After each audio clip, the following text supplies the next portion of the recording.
I was carrying fresh towels to the linen closet when the back hall light flickered only for me.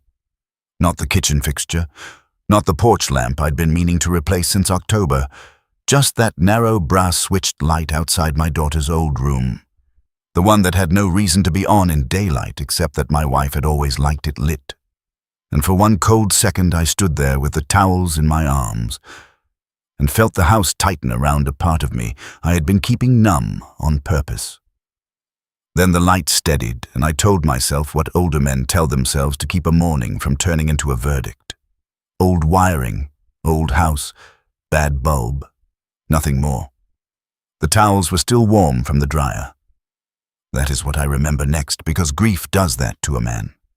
It lets one detail flare up bright and absurd while everything larger moves around it in the dark. The cotton smelled faintly of soap and heat and the cedar drawer liners Helen used to tuck between the sets every fall as if winter might otherwise get into the cloth. I shifted the stack against my forearm and looked down the back hall toward Elise's room. The door was closed as it had been closed most days for years now.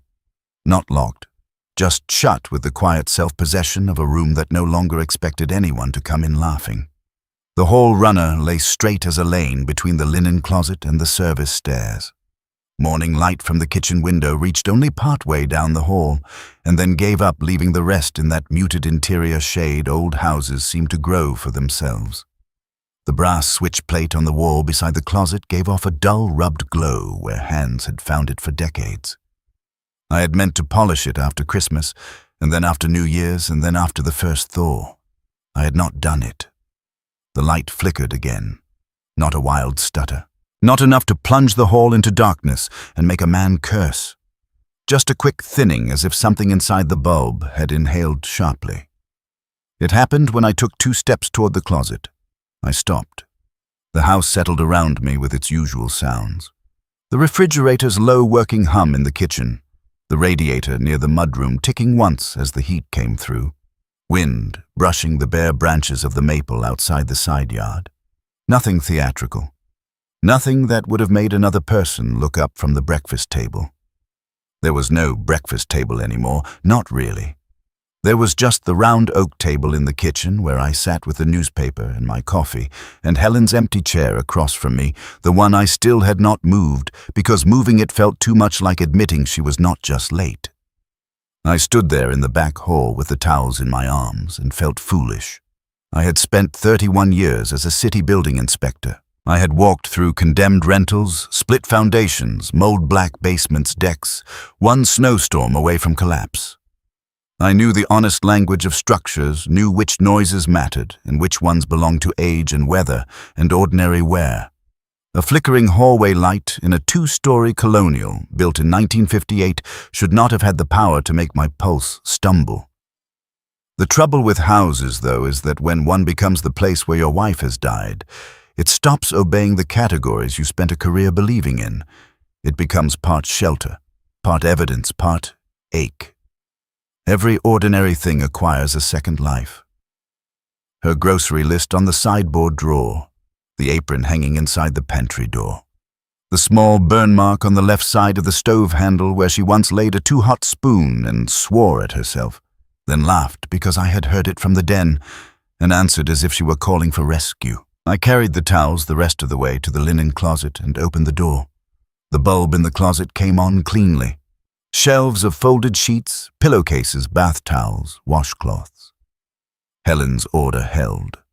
White sets on top, striped guest towels, below old beach towels we still kept for muddy shoes or plumbing emergencies. I placed the warm stack where the winter bath towels belonged and smoothed the edge of the top, one flat, though it did not need smoothing. Then, because habit is another name for mourning if you do it often enough, I turned and pressed the brass switch in the hall off and on. It clicked under my thumb with that dry, firm sound old switches make. Light. No flicker. Off. On again. Still steady. I stood looking at it longer than I should have, my thumb resting on the switch plate. The brass felt warm from my skin and faintly ridged under the pad of my thumb. I glanced down and saw what I had seen 100 times without seeing tiny scratches across the plate. Not broad gouges, but fine worn lines in little clusters near the screws and beside the toggle. I assumed they came from years of fingernails rings, careless polishing whatever small abrasions a house collects when people live inside it. Helen had once said every metal thing in her home kept a record if you looked close enough. She had been standing right where I stood now, one hand on a basket of socks, laughing because I had buffed the kitchen faucet until it reflected the window, and then complained that the shine never lasted. "Of course it doesn't," she said. "That would mean we were done living here." I could hear her voice in that hall so clearly that for a second I almost answered it. That happened less often now than in the first months after her funeral, when every floorboard carried an after-sound of her, and every doorway seemed to hold the shape of her shoulders just beyond reach. 8 months should have been enough time for a man to stop looking over his shoulder when the kettle clicked or the dryer thumped, but there are kinds of marriage that rearrange the inside of a house so thoroughly that absence becomes another fixture. Helen had been like that. She did not dominate a room. She tuned it. Lights, chairs, folded things, doors, left slightly ajar. Flowers cut short so they sat low in the vase and didn't interfere with conversation. She could make a kitchen feel more competent by walking into it. The back hall light flickered again. I had not touched the switch. The chill that went through me this time was smaller and meaner. Not panic, not even fear exactly. Just the cold annoyance a man feels when a thing stops being random and starts becoming particular. I stepped back and watched. Nothing. I stepped toward Delisa's old door. The light thinned once, then steadied. That was enough for me to set my jaw and go back to the kitchen for the phone. The kitchen still smelled faintly of coffee and toast and the lemon oil I'd used on the counters the day before. Helen's blue pottery spoon rest sat beside the stove empty because I had already washed the frying pan and put it away. Outside the sink window, the side yard looked washed and pale under a March sky that had not yet decided whether spring was a promise or a trick. The maple branches shivered over the fence. A squirrel ran the rail and launched itself into the bird feeder like it paid taxes here. I picked up my mug from the table and took a swallow that had gone lukewarm. The newspaper lay folded to the metro section. My reading glasses sat open on top of it. Across from me, Helen's chair was pushed in at the same angle I'd left it after dusting on Sunday. She had liked her chair not perfectly square to the table, but turned a little toward the hall, as if she expected to hear something from the back of the house and wanted to be halfway listening even while we ate. That memory stung in a fresh way I did not yet understand. I called Nolan Pierce because Danny Heller had recommended him the previous fall when the porch outlet quit, and because Nolan had the kind of voice on the phone that suggested he would arrive when he said he would and not make a show of simple competence. Men my age begin to value that sort of thing more than they once did. The world fills up with performance. When you find someone who just works, you hang on to him. He answered on the second ring. "Nolan Pierce." "This is Tom Mercer on South Columbia," I said. "You did the Miller's box reset last winter. Danny Heller gave me your number." He remembered the house faster than I expected. Red brick colonial side drive garage, service panel in the basement by the workbench. That's the one. "What's it doing?" I looked toward the hall as if the light might answer for itself. Back hall fixture is flickering. Seems tied to movement, though that may be me making a story out of a bad connection. "It usually is a bad connection," he said. "But I'll come have a look." "When can you—" "I've got a job finishing near Bexley proper. Could be there by 11. I thanked him, set down the phone, and immediately felt foolish again for having wanted him to come faster. The hours until 11 moved the way unwanted hours move. Too slowly to be dismissed and too quickly to be used well. I changed the bed linens in the guest room. I watered the spider plant Helen had insisted was indestructible until it isn't. I took a bag of old magazines to the recycling bin by the garage. Every time I passed the mouth of the back hall, I looked down it. Twice the light flickered when I crossed toward it. Once it did not. The inconsistency made it worse. At 10:15, Graham called. I saw his name on the kitchen phone screen and felt that familiar small tightening in my shoulders that I had been refusing to classify for years. Graham was my oldest child, 42 now, a regional sales manager for a kitchen supply company out of Dayton. Good suits, good teeth. One of those men who always sounded as though he were finishing a sentence he had been thinking before the room caught up to him. He and I had never been estranged exactly. We were not easy with each other either.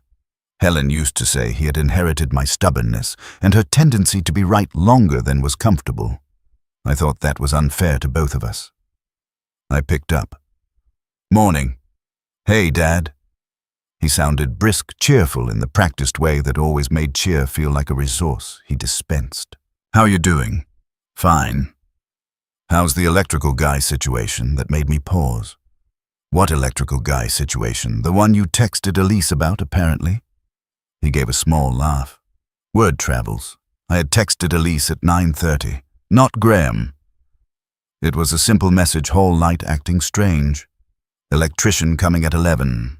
Don't worry. Probably old wiring." I had not asked her to respond. I had sent it because she still got a little taut in the voice whenever I mentioned repairs in the back of the house, and I had learned in recent years that surprising her with house news was rarely worth it. "She must have told you," I said. "Didn't exactly tell me. I called her about something else, and she mentioned you had someone coming in. You want me to swing by?" Sometimes those guys like a second set of hands if they have to move shelving or open up plaster. "Nobody's opening plaster," I said. There was a beat on the line. "Right. Well, let me know if you need anything. I'm managing a hallway light, Graham." "Didn't say you weren't." Something in me nearly apologized for the sharpness.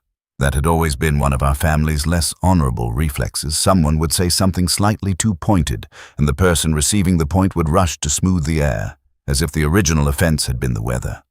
Helen was the only one who could stop that process by choosing not to rescue it. I missed her most in those moments, in the tiny domestic moral weather where people decided whether truth was worth a draft. "I'll let you know," I said instead. "Sure." He paused. "Elise sounded odd, by the way." "How you know Elise?" "Tight. She lives tight." He gave another little laugh, though nothing funny had been said. "That she does." "All right, call me if the electrician starts talking about opening walls or some expensive nonsense." When I hung up, I stood holding the receiver a second longer than necessary. The kitchen was very quiet. The refrigerator kicked on. A truck passed outside on Columbia. Somewhere upstairs, an old board ticked as the heat shifted the frame. I put the phone down and looked toward the back hall again. I would tell you I was thinking something clear then, that I was suspicious, that Graham's call sharpened what the flickering light had already stirred. It did not happen that cleanly. What I felt was older and less respectable. Irritation first, then a kind of watchfulness. Then, beneath both the faint, ugly embarrassment of knowing that a son's concern could make his father feel intruded upon in his own kitchen. At 11:13, Nolan's truck pulled into the drive. He was a broad-shouldered man with graying hair cut close and the particular economy of movement you only get from people who have spent years carrying tools in and out of other people's homes without wanting to be noticed for it. He wiped his boots on the mat without being asked, glanced once around the kitchen and gave the room the respectful non-comment contractors reserve for houses where somebody has recently died. There were still sympathy cards tucked in the frame of the dining room mirror. One or two had been there so long the edges had begun to curl. "Mr. Mercer." "Tom's fine." He set his case down gently by the mudroom door. "Show me." I led him down the back hall. It felt narrower with him behind me, though that may have been because I was aware of my own shoulders. The hall was not especially small. 5 feet wide, maybe a little less, where the linen closet protruded. Enough room for 2 people to pass, not enough for anyone to do it without acknowledging the other. Helen had painted the walls a pale gray-green years ago because she said white made the space feel like an apology. The runner was faded blue with a narrow cream border. Elise's door on the left, linen closet opposite. 2 framed prints of marsh birds. Service stairs at the far end dropping toward the mudroom and garage entrance. Nolan watched the fixture while I walked from the kitchen threshold toward Elise's door. Nothing. I walked back. Nothing. I felt absurdly defensive on behalf of the hall, as if I had accused an innocent person. Then I went toward the closet, reached for the folded towels I had restacked earlier, and the light thinned to a shiver and came back. Nolan saw it. His face did not change much, but he took one step forward and looked from the fixture to the switch plate to the wall itself. How long? Started today. Ever done it before? Not that I noticed. He crouched by the switch, unscrewed the brass plate, and pulled it gently free. I stood close enough to see the grouped scratches more plainly now that the plate was in his hand. Fine little marks, 4 together here. 3 there, 1 set near the lower screw that looked almost deliberate if you wanted to be dramatic. I did not want to be dramatic. Old plate, he murmured. My wife liked the original brass, I said. Never wanted me replacing things just because they showed age. He glanced up once, then back at the switch. Sometimes age is the only honest part. He checked the connection, looked up toward the fixture again, then ran his hand lightly along the wall beside the switch and on toward the section opposite Elise's room. At one point he stopped, pressed his thumb against the plaster, and squinted as if at a line only he could see. Ever had work done in this section, he asked. House has had work done everywhere at some point, specifically here. I tried to remember. Wallpaper off in the 90s, paint after that, some patching maybe when we had the upstairs bath leak, but I thought that was farther toward the stairs. He nodded, but did not seem persuaded by my memory. There's a hollow spot here. Hollow as in bad hollow, as in something's been opened and closed. Well, I looked at the wall as if it might defend itself. That doesn't explain the light. It might if somebody spliced and patched lazy. I should have been relieved by that. Bad old work was ordinary. Ordinary, I could manage. Instead, what I felt was that mean little chill again, because the wall section he was indicating was the one beside Elise's old room, the one Helen had once said should stay clear of extra furniture because it crowds the hall. I had never liked that stretch. Too blank, maybe. Too much wall between useful things. Nolan straightened. I can chase it from the basement first, but if the splice is in here, I'll need to open a section. I looked automatically toward Elise's door, then felt foolish for doing it. The room had not been hers in any active sense for years. She was 37, married, living in Worthington with a husband I liked and a spaniel I did not. The room still held a narrow bed, a dresser, the cream lamp Helen had bought at a church sale, and 3 boxes of old-school papers Elise kept promising to sort sometime when she felt less 17 about all of it. That was her phrase. Less 17. I had never asked what exactly in the room preserved that age for her. If that's what it takes, I said. Nolan nodded once. I'll kill the breaker. He went downstairs. I stood in the hall alone. The house felt different now, not yet hostile, but interrupted. There is a dignity to ordinary disrepair. A loose hinge, a dripping compression valve, weather stripping that gives up after too many winters. Those things belong to time. But a wall that has been opened and closed in a narrow hall outside your daughter's room acquires a personality before it acquires an explanation. I reached out and touched the plaster where Nolan had pressed his thumb. Cool. Smooth enough, though, perhaps smoother than the surrounding section. The memory that came to me then was so quick and specific it almost hurt physically Helen in that hall one October evening, standing with a basket of unmatched socks against her hip while Elise, maybe 14, maybe 15, came out of her room with homework in her arms. Graham had been in the den television on low. Helen had not moved aside. She had shifted almost casually, just enough that Elise passed in front of her rather than behind. At the time, I had thought nothing of it. A mother making room for a child, that was all. Standing there with my hand on the patched wall, I felt the first hairline crack run through that memory. Nolan came back up with his drill and a plastic sheet. He spread the sheet along the runner with more care than some men show laying out a body for burial. The phrase startled me as soon as it arrived in my head, and I nearly shook it off like a physical thing. Could be nothing, he said, not looking at me. Most things are. Not always. He marked the wall lightly with a red carpenter's pencil, then glanced at me. You might want to stand back some. I moved to the kitchen threshold where I could still see him in the section of wall beside Elise's door. The first cut was not dramatic. Just the harsh, intimate grind of tool against plaster and the dry smell rising at once old dust and lath, and whatever else a sealed wall keeps after decades of winters and summers. The smell hit something in me hard enough that for one instant I was in another time, entirely standing outside an operating room waiting for someone in green scrubs to come tell me whether Helen had made it through the bowel obstruction surgery that should have been straightforward and was not. That is the treachery of grief. It can borrow any sensory detail it wants. Nolan cut a rectangle and eased the panel outward. Dust drifted down over the plastic. He held his flashlight up and into the cavity. Then he said very quietly, "Back away from that wall." Not sharply, not like a man shouting because a wire is hot and your hand is in the wrong place.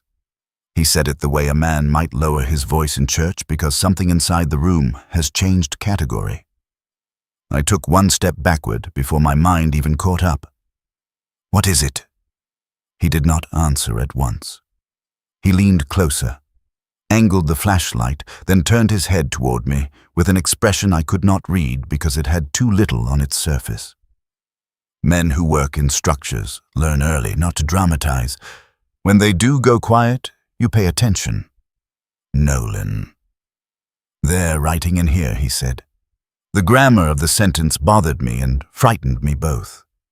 They're writing, as if the thing were less a message than a condition. I moved closer despite what he had said.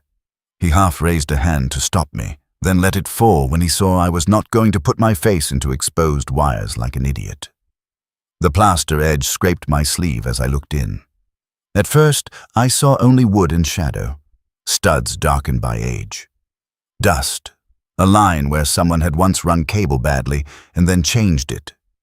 Then Nolan shifted the flashlight lower and the beam slid across pencil marks on the inside face of the stud.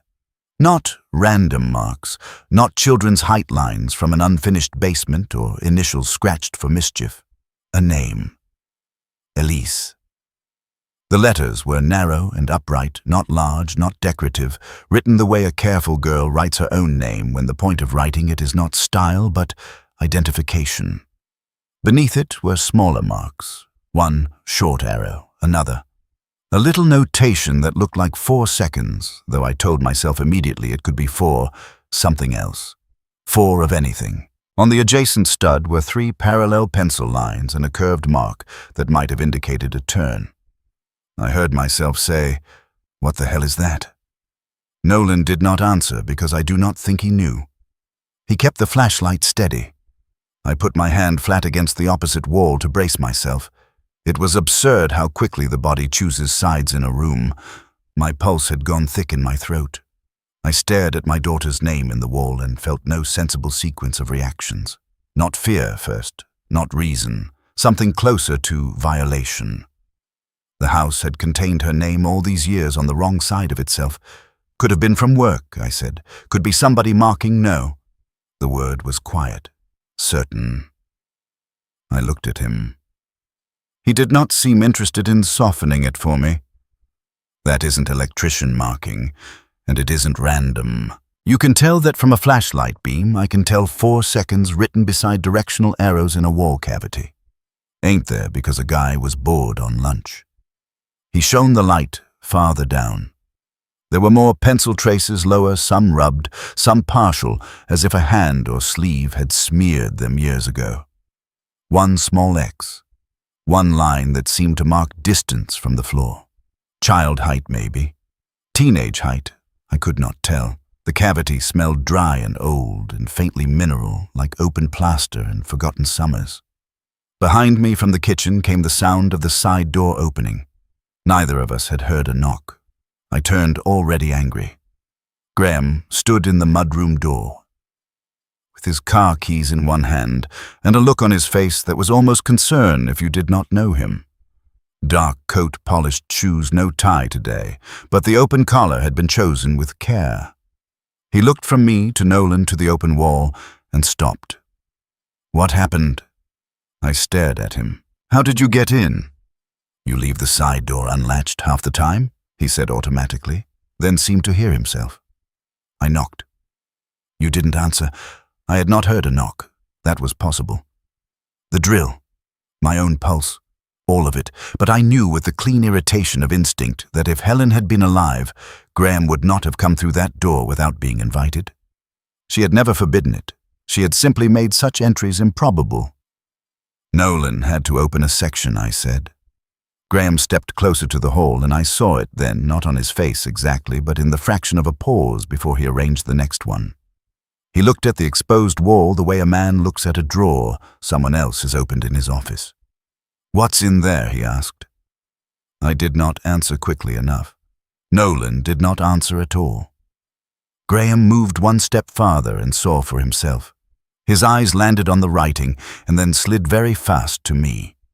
For a second, I expected confusion, surprise, even the kind of uneasy humor people reach for when a household thing turns strange, and they want to tame it by naming it silly. What crossed his face instead was recognition shoved too quickly back behind thought. He breathed out through his nose. "Mom." Just that. Something in me recoiled. "What about your mother?" He gave a little shrug that tried to be dismissive and nearly made it. "She used to do little systems. You know how she was." Nolan turned his head slightly but did not speak. I felt the house go still. "Little systems," I repeated. For everything Graham said. Lists, marks, routes for chores. She was always trying to organize us when Elise was young. He said Elise's name looking at the wall, not at me, and I could not have said why that made my skin prickle if asked under oath. Maybe because he sounded too practiced. Maybe because he had not needed a second glance to absorb what was there. "What kind of roots?" I said. He finally looked at me. "Dad, come on." The woman labeled shelves in the freezer. Helen had labeled shelves in the freezer. Also file folders, extension cords, Christmas bins, garden seed envelopes, and the screws in her red sewing tin because she did not believe men should be the only creatures allowed to keep hardware in coffee cans. That was all true. Yet I heard the falseness anyway. Not in the facts. In the ease. In the speed with which Graham had given the marks a category ready-made enough to step over. Nolan set down the flashlight and straightened. "I'm going to need to open this a little wider," he said. Graham turned to him with polite impatience. "If it's old family nonsense, maybe don't start cutting more wall than necessary." Nolan's face remained composed. "If the splice is in there, I'm cutting more wall than necessary, whether the writing likes it or not." Something very close to a smile touched one corner of Graham's mouth and vanished.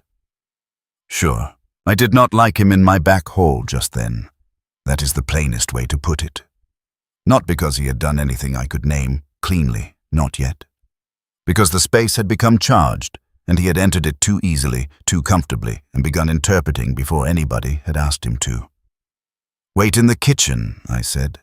His eyebrows rose slightly. "Excuse me?" "Wait in the kitchen." We looked at each other a second too long. Then he lifted one hand in mock surrender and went, not quickly. He paused at the kitchen threshold and looked back down the hall once before disappearing out of sight. Nolan glanced at me only long enough to confirm I had seen whatever it was I had seen. Then he widened the cut. The second section revealed more of the interior face. More pencil, not much but enough to make the first marks impossible to call accidental. A second arrow lower down. Another line with what looked like 2X beside it. A set of short vertical strokes grouped together. I stared until the shape stopped being writing and became merely form.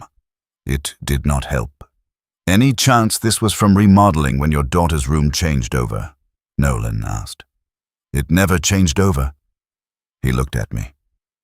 "I mean, we kept the room. Same bed, same dresser. She moved out.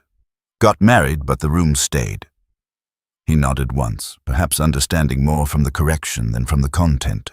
The sight of Elise's name there kept scraping against thought without settling into it. I tried to picture her at 10, at 12, at 15, writing inside a wall cavity. Impossible. The wall had been closed. The writing had to predate the patch, which meant someone had written it before the wall was sealed. Which meant someone had reason to be in the cavity, or near it, or working on it. None of those possibilities led anywhere I wanted to go. I became aware suddenly and unpleasantly of the brass switch plate sitting on the plastic sheet where Nolan had set it. The grouped scratches seemed sharper now under dust. I crouched and picked it up. It was heavier than such a small thing had any right to be. Along the left side of the toggle, the scratches were not random at all. 4, close together. A space. 3, a longer scratch below. It could still have meant nothing. Most dangerous things in a house begin by looking like meaning where there is only where. I knew that. I told myself that. In the kitchen, Graham was opening cupboard doors, not rummaging, just making himself useful in the way of sons who have never needed permission to inhabit their father's house fully. I heard glass touch counter, the faucet run cupboard close. I could picture him without seeing him, getting himself a tumbler, taking water, acting as though he were here to help with a household nuisance no more significant than a clogged disposal. The intimacy of that sound against the open wall and the pencil marks and my daughter's name made my mouth go dry. Nolan lowered himself to one knee again. Mr. Mercer. Tom. Tom. He tipped the flashlight toward one lower mark. You know what this says, no? Looks like seconds to me. I can read. He absorbed the sharpness without offense. I'm not trying to insult you. I rubbed my hand over my mouth. Plaster dust had settled on my sleeve. Then tell me what you are trying to do. Trying to be careful. He looked back into the wall. Because I've opened a lot of bad work in a lot of old houses, and this doesn't feel like work. What does it feel like? He hesitated. That bothered me more than certainty would have. Like somebody used this hall for something exact. I almost laughed, but nothing in me had enough air for it. That sentence doesn't mean anything. Not yet. From the kitchen, Graham called Dad. What? You want coffee? The normality of the question landed wrong enough to be obscene. No. All right. Nolan stood and wiped his hand on his pants. I can finish the electrical side today. But if you want my advice, you don't patch this back closed before you think on it. I looked from the open wall to the room opposite. Elise's room remained shut. The pale panel door, the brass knob with its tiny nick near the base where years ago she had hung one of those beaded friendship bracelets from it and the metal had rubbed. So much of a house's injury made invisible by repetition. I heard Helen again then, and this memory was worse than the one in the hall. It came not as voice, but as an image so ordinary it nearly undid me her at the kitchen table 3 winters ago, back when we still thought her fatigue was recovery, and not decline balancing the checkbook in that green cardigan with one elbow on the oak and the hall light on in the middle of the afternoon. I had come in from the garage and said mildly, annoyed Helen, "Why's that light on?" "We're not illuminating a runway." She had looked up at me over her reading glasses and smiled in that absent way tired women smile when they are choosing which battle to dignify. "Leave it," she said. "I like to know the hall's all right." I had laughed. The hall does not have feelings. She had looked back down at the checkbook and said no. But people do. At the time, I had taken it for one of her sideways remarks, the kind she used when she did not feel like explaining herself to me. Standing now beside the opened wall, my daughter's name in the studs, I felt that old exchange change temperature inside me. Graham appeared at the end of the hall with a glass of water in his hand. "You two look like you found Jimmy Hoffa." No one answered. He stepped closer. Not too close, just close enough to reclaim presence. "Seriously. Dad, what are you thinking here?" I realized then that I had no answer I trusted. Anything I said would either be smaller than what I felt or larger than what I could defend. So I went with the old male refuge and asked a question instead. What did you mean when you said Mom used to do little systems? He drank water before answering. Time, I thought stupidly, buying himself time. Exactly what I said. She had habits. You know she did. That writing in the wall is a habit. He glanced at Nolan, then back to me. How should I know? Maybe she opened the wall at some point and marked where she wanted shelving or some nonsense. In a plastered hall beside Elise's room. Dad. His tone sharpened by a degree. You want this to be weird? Go ahead. But don't start acting like the house has been keeping a diary. The line was meant to sound dry, sensible corrective. I almost let it succeed. Then I remembered the look that had crossed his face when he first saw the marks. Not confusion, not surprise. Nolan broke the silence with blunt mercy. I'm going down to check the run from below. He took his tools and left us with the plastic, the dust, and the open wall between us. Graham exhaled slowly. He's making this into more than it is. Is he? Yes. You knew about it. His face changed so little that another man might not have seen it. I was his father. I saw enough. Knew about what? The marks. He gave the smallest laugh. Because I looked at a wall for half a second. Because you named your mother before you named anything else. What would you like me to do? Dad. Shriek. The anger in me was not yet clean enough to use. It moved around old channels, seeking safe exits. I'd like you to answer a direct question, and I'd like you not to turn every odd thing in this house into evidence because you're lonely. The word landed and held. I do not think he meant for it to go that hard. Or perhaps he did. Either way, there are injuries between fathers and sons that draw blood only because so many smaller cuts have prepared the skin. I looked at him and felt almost physically the years in which I had made excuses for his tone, because the underlying content had been arguable, because family is long, because nobody is graceful all the time. Go home, I said. He stared at me. Go home, Graham. His jaw shifted once. Then he set the half-full glass on the hall floor beside the runner, a gesture so carelessly proprietary it nearly shocked me more than the rest, and walked back through the kitchen. I heard the side door close with more force than necessary. I stood very still until the house settled again. The glass remained on the floor. Clear water, fingerprints near the rim, a stupid domestic remnant. I picked it up and carried it to the sink. My hand shook once as I set it down. Nolan came back up a few minutes later, said the splice issue was indeed in the wall and he could fix that now, and did. I watched some of it and missed some of it. My mind kept returning to the cavity, to the writing, to the grouped scratches on the brass switch plate. Once, while Nolan worked, I opened Elise's room. The smell hit me first. Closed air, old paper cedar from the dresser drawers, and beneath it the faint powdery trace of the sachets Helen used to tuck among the linens. The room was as we had left it after the funeral luncheon when a few relatives had wandered upstairs and then wisely wandered back down. White spread, iron bed, yellowed ballet recital photo, the cream lamp. Desk under the window with 3 college paperbacks still leaned together as if their owner might come back from the bathroom and resume being 20. On the wall opposite the bed, Helen's framed watercolor of a marsh at dusk. A room maintained in the tense of not yet. I stood in the doorway and tried to connect the room to the marks in the wall outside it. I could not. That failure frightened me more than if I had connected them too quickly. It meant the old story of the house still had enough authority inside me to resist facts. On the dresser was a small silver dish Helen used to keep Elise's hair clips in when she was a girl.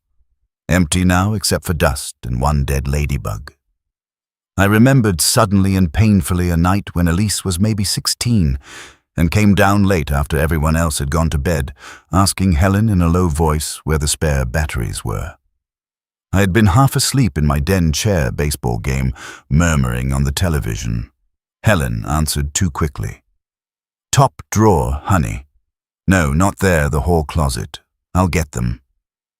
At the time, I had taken it for mothering. Standing now in Elise's room, I could not have said why the memory felt altered, except that Helen had risen faster than tiredness should have allowed.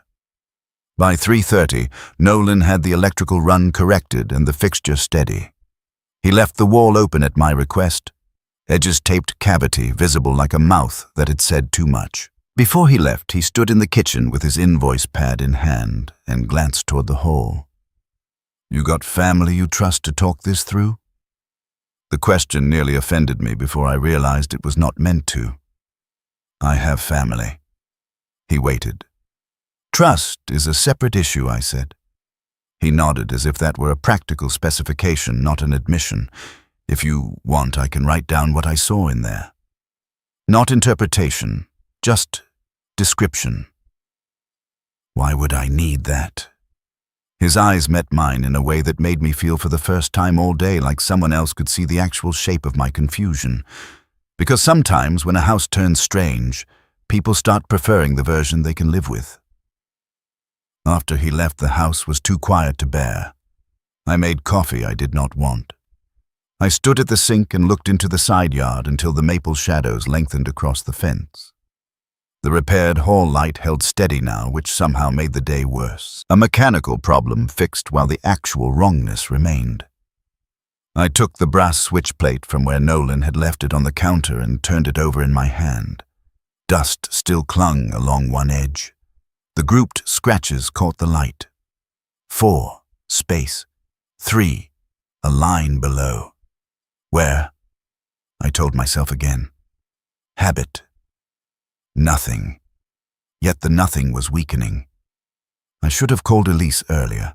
That is what I told myself as the hour crept toward 4. I should have called when Nolan first found the writing. I should have called after Graham left. I should have called while I still had enough ignorance to sound casual. Instead, I delayed because I wanted one more minute in which the thing had not fully become real to another person. There is selfishness in fathers that masquerades as protection. We think if we carry a fact alone a little longer, we are sparing someone. Sometimes we are only buying ourselves a softer version of it. At 4:10, I took the cordless phone into the den, then changed my mind and took it back to the kitchen. Then finally ended up standing in the back hall mouth, where I could see both the open wall and the phone in my hand, as if each might explain the other. Elise answered on the 3rd ring. "Hi, Dad."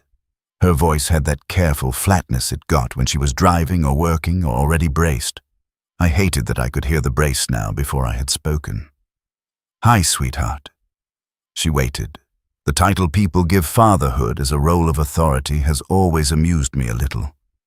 In the true moments, the ones that count, fatherhood feels less like authority than like trying not to crack the glass over a flame you cannot control. "The electrician came," I said. "Okay. He found the problem." "That's good." "Yes." I looked at the open wall. He also had to open a section of plaster. There was a pause. Not long. Measurable. Human. But not empty. "Where?" she asked. "In the back hall."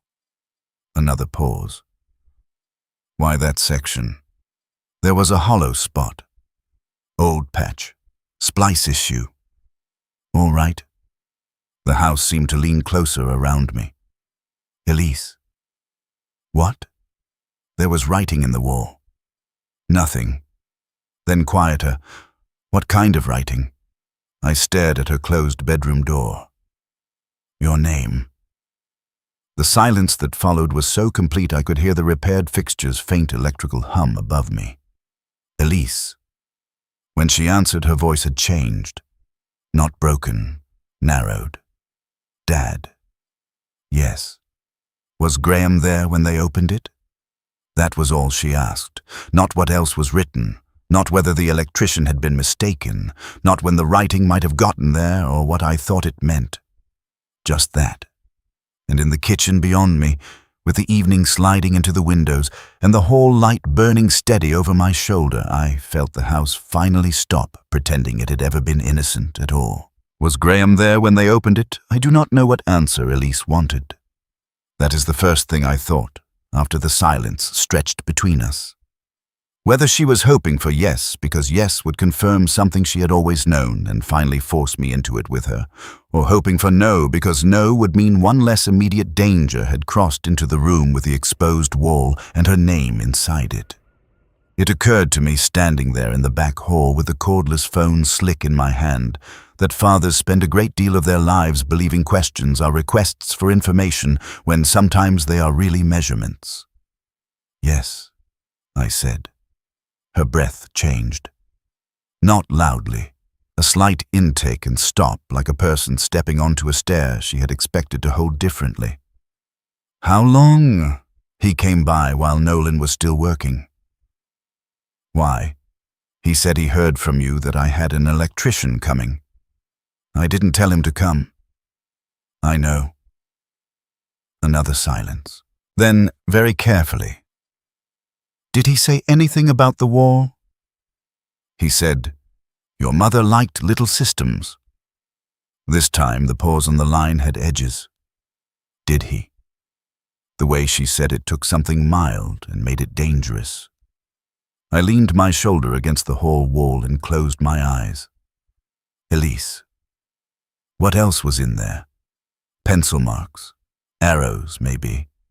Something that looks like 4 seconds written beside your name. Nolan says it doesn't look random. He would say that. He said it doesn't look like electrician markings. That's all. I heard her shifting on her end, maybe into another room. Maybe just turning her body away from someone else. Ben was often home by then. I pictured their Worthington kitchen with the dark green cabinets she had insisted on and the spaniel bed by the pantry door. I had liked the house the first time she showed it to us because it had wide doorways and no corridor in it as narrow as this one. I had not thought then about how much a person could love architecture without understanding why it appealed to his child. Dad, she said quietly, don't patch it. I opened my eyes. I wasn't planning to. Don't let anyone patch it. Not Graham, not you. Not some drywall guy tomorrow because you want the hall back. The precision of that landed harder than if she had begun to cry. All right. Another pause. Then lower. Is the closet catch still bad? I looked automatically at the linen closet opposite me, the small brass knob, the painted wood, the seam of the door against the frame. The catch. The hall closet. It sticks sometimes. When it sticks, does it hold or swing? I stared at it. I don't know. She said nothing. Elise. Check. There are tones children use with their parents that do not belong to childhood at all. They belong to old arrangements, to places where the parent has failed often enough that authority gets stripped down to bare function. She was not snapping at me. She was not pleading. She was telling me what to do the way one tells a man where to step if the floor ahead is unsound. All right, I said. I crossed to the closet, opened it, then pushed it shut without much force. The door caught half an inch before the jamb and held. It's catching, I said. Push harder. I did, and the latch seated with a dull little click. Now pull it open from the outside without turning the knob. I tried. It held. My pulse was beginning to do something slow and heavy in my throat. What am I proving? Nothing. Her voice had gone flatter. Just tell me if it catches. It catches. Okay. That doesn't mean anything, Elise. No, she said. Maybe not. The maybe not was worse than certainty. I heard movement on her end, then a cupboard door. The dull bark of the spaniel Ben's voice, faint in another room. Ordinary married house sounds. They made me love her and feel shut out of her at the same time. I need to think, she said. Think about what I wanted the question to sound fatherly and calm. It sounded older and less in control than that. About whether I come over, she said. Something in me rose against that before I could help it. You don't need to come over tonight. She let out a breath that was almost a laugh and had no humor in it. No, I can look into it? You mean you can look at it? I know the difference. Do you... That one hurt because it did not come at me loudly. It came tired. I stared at the open wall, the taped plastic at the floor, the warm hall light holding steady above it all as if the wiring being fixed had made the house morally sound. Elise, I'm trying here. I know, she said, and that hurt worse. When we ended the call, nothing had been decided except that the wall would stay open for the night. She did not say she was coming. I did not tell her not to. We hung up with the strange formality families develop when they are standing at the edge of old truths and none of them wants to be the first to kick dirt into the air. I stood in the hall a minute longer with the deadline in my hand. Then I did the thing widowers and fools both do when emotion exceeds capacity. I began cleaning. I put Nolan's discarded bits of tape into the trash, folded the plastic sheet more neatly than necessary, wiped plaster dust off the baseboard with a damp cloth, rinsed Graham's abandoned water glass and placed it upside down on the drying mat. The activity steadied my hands without lowering anything inside me. By 6 o'clock, the kitchen had the falsely decent look of a room where nothing terrible has yet been named. I heated the soup I had planned to have for lunch and never touched. Tomato basil from a carton, Helen used to say, tasted polite and exhausted. I stood at the stove, stirring it while the dusk thickened outside the side yard window, and I became aware all at once that I had not turned on the dining room lamp yet. Helen would have by then. She disliked leaving the house dark in sections after sundown. She said shadows collected where families got lazy. At the time, I had treated that as one of her household superstitions, no different from not leaving scissors open on a counter or insisting the Christmas lights outside should always be switched on before the neighborhood's first set came up because she refused to look eager. I turned on the dining room lamp, then the den lamp. Then, without deciding to, I went to the back hall and turned that light on too. The click of the switch sounded louder than it should have in the quiet. My thumb stayed on the brass plate a second longer than needed. The grouped scratches, which had seemed merely odd in daylight, looked more deliberate under lamplight. Where, I told myself again. The hand likes patterns. Grief likes them more. I took my soup to the kitchen table and sat where I always sat, facing the hall. Helen's chair remained opposite, turned slightly toward the corridor, the way she preferred. I had the irrational thought that if I moved it square to the table, something in the room might loosen. Instead, I left it exactly where it was and ate 3 spoonfuls while the soup cooled too fast. The chair had begun to bother me for reasons I could not yet articulate. It was not only absence, it was placement. I looked from the kitchen table through the partial opening to the back hall. From Helen's seat, one could see the brass switch plate, the linen closet door, most of the wall section Nolan had opened, and the upper half of Elise's door if it stood ajar. If a person rose from that chair and took 3 steps, he could enter the hall. If he sat still, he could monitor it without appearing to do so. The spoon stopped halfway to my mouth. A memory surfaced with such cruel neatness that I nearly put the bowl down too hard. Winter, maybe 5 years ago. Elise had come for Sunday supper without Ben, because he was visiting his mother in Toledo. Graham had arrived late carrying a bakery box and too much cologne. Helen spent almost the entire meal with her chair, tipped a little toward the hall. I had teased her about listening for mice in the walls again. She said, smiling, "I'd just like to know where everyone is." At the time, I had taken that for maternal fussing bordering on comedy. Now the memory replayed with the angle of her chair intact and the smile gone out of it. I pushed the soup away. The house had begun to feel wrong in specific ways, not the way frightened people describe houses when they mean spiritually or vaguely. I mean physically specific. The back hall looked longer from the kitchen table than it had in the morning. The line from the den opening to Elise's door looked too clean. The linen closet felt less like storage than interruption. Even the prints of marsh birds on the wall appeared suddenly chosen for how flat and harmless they made a narrow place feel. That was ridiculous. Frames do not conspire. Chairs do not testify. Yet I had spent too many years reading structures not to know that space influences human behavior more than humans admit. Doors decide how people enter arguments. Window height decides who is seen from outside. A badly placed half-wall can turn a family kitchen into a chain of private islands. I had known all that professionally and somehow never applied it to my own house except in terms of resale value or traffic flow. After I gave up on dinner, I went to the living room secretary, where Helen kept the bills and household manuals. The secretary smelled faintly of paper and furniture polish and the peppermint tea bags she used to stash in the bottom drawer, because she claimed the kitchen tins made them taste communal. I found the current tax folder, the furnace receipts, old appliance warranties, and under those a marbled composition notebook with Helen House in her narrow block print on the cover. I had seen the notebook before. I had probably used it to look up the furnace filter size at some point. I had never read it as anything other than what it was supposed to be, a household log.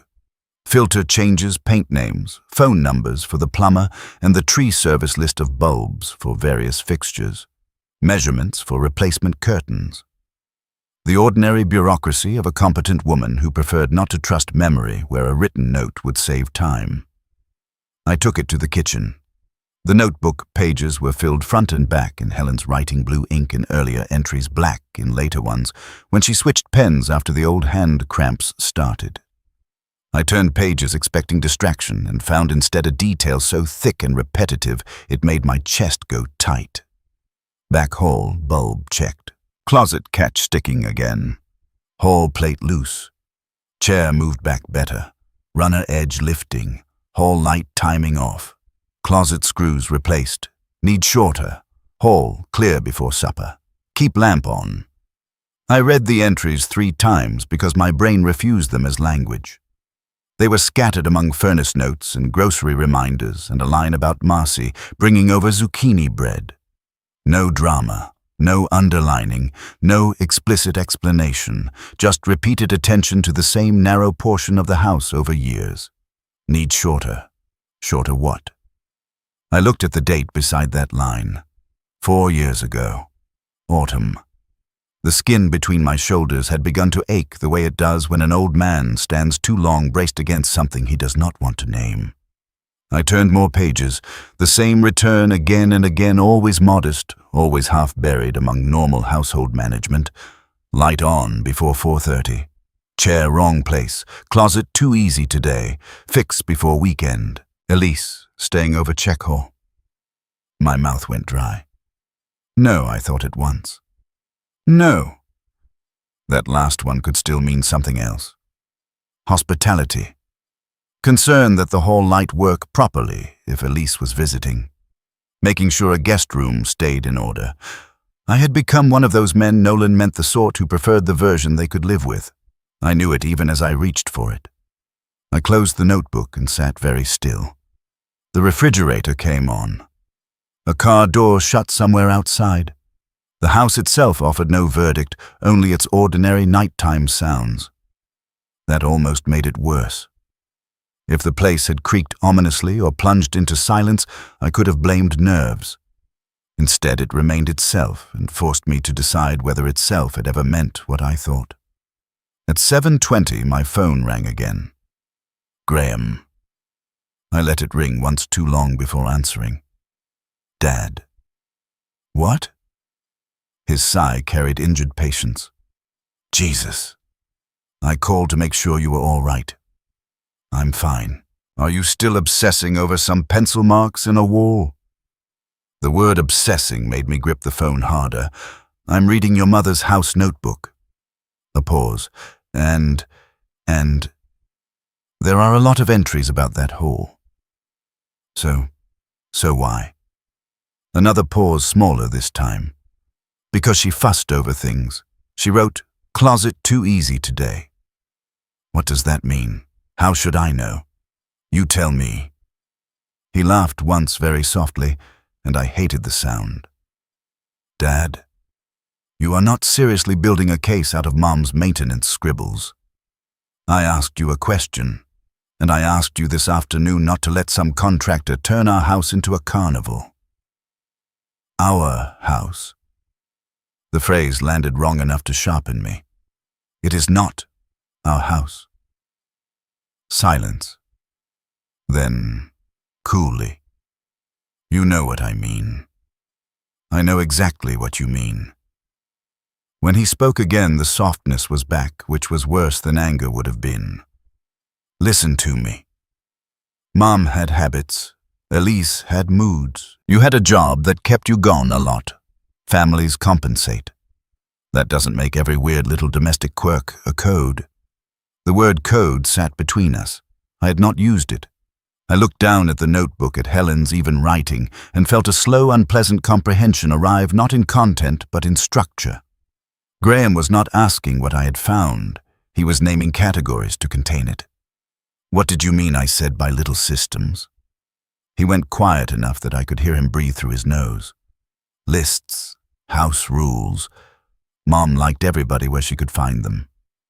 My eyes moved to the back hall. The light shone steadily. The open wall beyond the kitchen opening looked like a wound someone had cleaned but not closed. "She liked everybody where she could find them," I repeated. "Yes. Why? Because she was your wife, Dad. Because she ran a house. Because Elise was dramatic, and you know she was. That one hit the old defensive channels in me, the ones worn deep by years of family weather. Elise was dramatic, was a sentence that had been allowed to do too much labor in our home. Not hysterical, never that. Graham was too smart for obvious cruelty. Just dramatic, sensitive, intense. Takes things wrong. Needs space. Doesn't always read tone well. A lattice work of smaller phrases around one steady implication. If she felt something strongly, the problem might be proportionality rather than threat. I had said some version of it myself, I'm ashamed to tell you. Not often, but often enough that the shame of remembering it now rose almost like nausea. "Don't talk about your sister that way to me," I said. "You've talked about her that way." The accuracy of that kept me silent just long enough for him to know he had found bone. Then, before I could answer, he added quieter, "Still, you think I don't remember what this house was like when she got into one of her states?" I stood up too quickly. My chair scraped the floor hard enough to jar the spoon in the soup bowl. "What states?" "Dad." "No." "What states?"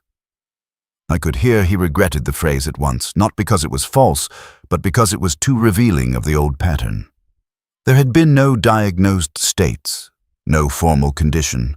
No doctor had ever named anything in Elise except adolescence, then stress, then adult distance. We, the family, had done the rest. She got herself worked up, he said. Mom catered to it, that's all I'm saying. The hall light seemed brighter than before. I looked at the brass switch plate and for one irrational second had the distinct sensation that if I touched it right, then I would understand something I did not want to understand. That all I said carefully is doing a lot of work. "Have you called her?" I did not answer. "Of course you have. What's that supposed to mean? It means if you've put this in her head tonight, you need to be careful. She can take an idea and build a whole weather system around it." I closed my eyes. There it was again. Not argument, weather control, interpretive control, the old family reflex moving toward place. "You don't come over here tonight," I said. "What?" "You heard me. This is exactly what I'm talking about. You get upset, you isolate, then everybody starts making stories. I am not making stories in my own kitchen, Graham." "No," he said. And now the civility was thinning. "You're letting other people make them for you." When I hung up on him, I did it before I had quite decided to. The silence afterward was so sudden the kitchen seemed to tip. I stayed standing beside the table, one hand on the notebook, until the phone began ringing again. I did not pick it up. It rang 3 times. Stopped, rang again. I unplugged the base from the wall. That gave me a shameful little pulse of relief. Childish maybe, but real. The whole house shifted when the ring vanished from it. I thought then of Helen's phrase from years ago, "I like to know the hall's all right." At the time I had treated the hall as a thing to be monitored for convenience. Now the sentence crawled back through me with new meaning and left a chill behind. I carried the notebook into the den because I wanted distance from the hall and could not admit that to myself as such.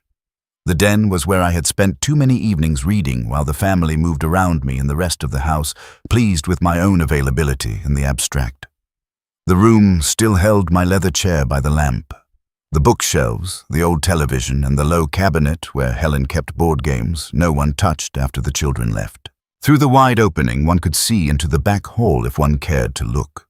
From Helen's chair at the kitchen table, one could see into the den. The geometry of that should have been ordinary. Instead, it had begun to feel like testimony. I read the notebook again slower. Most pages remained mundane. Filter dates, paint colors, Marcy at 3 p.m., dentist Tuesday, call roof guy. But once I was looking for the hall, it seemed to appear everywhere. Hall clear, light before dusk, chair back, screws in tin. Don't forget if G here early. That one was written in the margin beside a grocery list from 3 years ago. G here early. I stared at the G until my vision blurred. Graham. Could have meant Graham.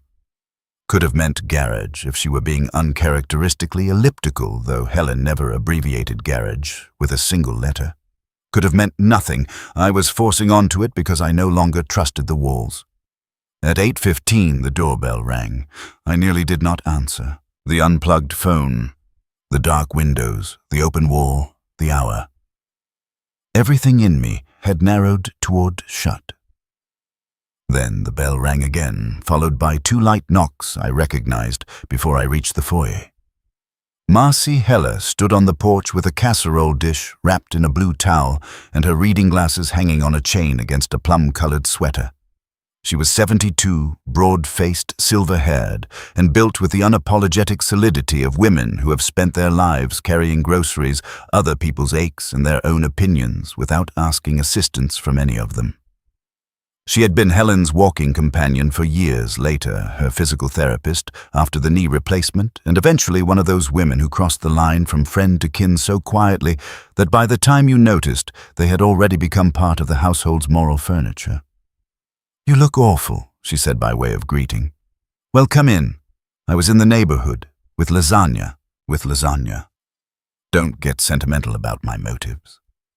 She stepped in, stamped the damp off her shoes, and looked straight past me toward the back of the house. Something happened.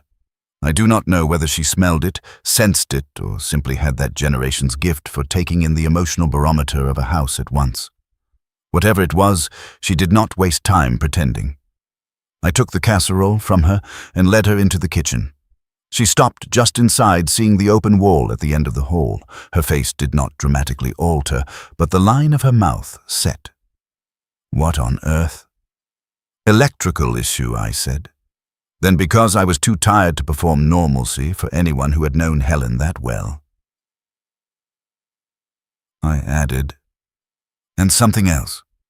Marcy set down her tote, took off her coat, and placed both hands flat on the kitchen table, the way some people place palms on a horse before approaching from the side. "Show me." I did. We stood together at the mouth of the hall while I held up the den lamp behind us to throw more light across the opening. The plaster edges looked rougher at night. The pencil marks inside the cavity seemed simultaneously fainter and more undeniable. Elise's name sat there with the intolerable calm of something long settled. Marcy read it once and inhaled through her nose. Then, very quietly, "Oh, Helen." I turned to her so fast, the lampshade bumped my shoulder. "What?" She did not answer immediately. Instead, she stepped closer to the wall, not touching it, and narrowed her eyes at the lower markings. Then she looked at the closet door, then at the chair by the kitchen table, then back at the wall. A pulse of anger rose in me sharp, because I was frightened. "If you know something, Marcy, this is a poor time to start acting solemn." Her eyes came to me and stayed there. I know enough to wish I knew it sooner. That sentence entered my chest like cold. We went back to the kitchen table. I put the lamp down and opened Helen's notebook to the hall entries. Marcy did not sit. She stood leaning on the chair back with both hands while she read. She kept the oddest notes, I said, hearing my own voice, and disliking how much it wanted Marcy to absolve me. "I never thought—" "No," Marcy said, still looking down. "You didn't. The plainness of it should have offended me. Instead, I felt something like gratitude and resentment at once. Only old friends of the dead can manage that exact tone, the one that rebukes the living in service of someone who is no longer there to speak. She turned a page. Do you remember when Helen started asking me about interior latches? No. She asked how much pressure it took to keep one from swinging wide if the catch was adjusted wrong, asked whether a heavier spring made a sound before it gave. Marcy lifted her head. I thought she was talking about safety. Fall prevention. Then she asked how to buy a frightened girl 3 seconds at a doorway without making a man feel accused. The room did not move. I did. I sat down because my knees had begun to feel unreliable. What man? Marcy's expression changed by almost nothing, and yet the whole room seemed to tighten around it. Tom, what man? I didn't ask her that directly. You should have. I know. I looked at the notebook again because looking at Marcy was too much. The entries did not become clearer. They became crueler. Need shorter. Hall clear. Keep lamp on. A life translated into logistics because logistics could be managed. She told me Elise was jumpy, Marcy said. She said she didn't want to turn every hard thing into a catastrophe before she knew what she was seeing.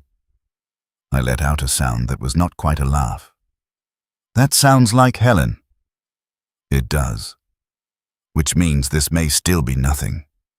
Marcy's gaze sharpened. No.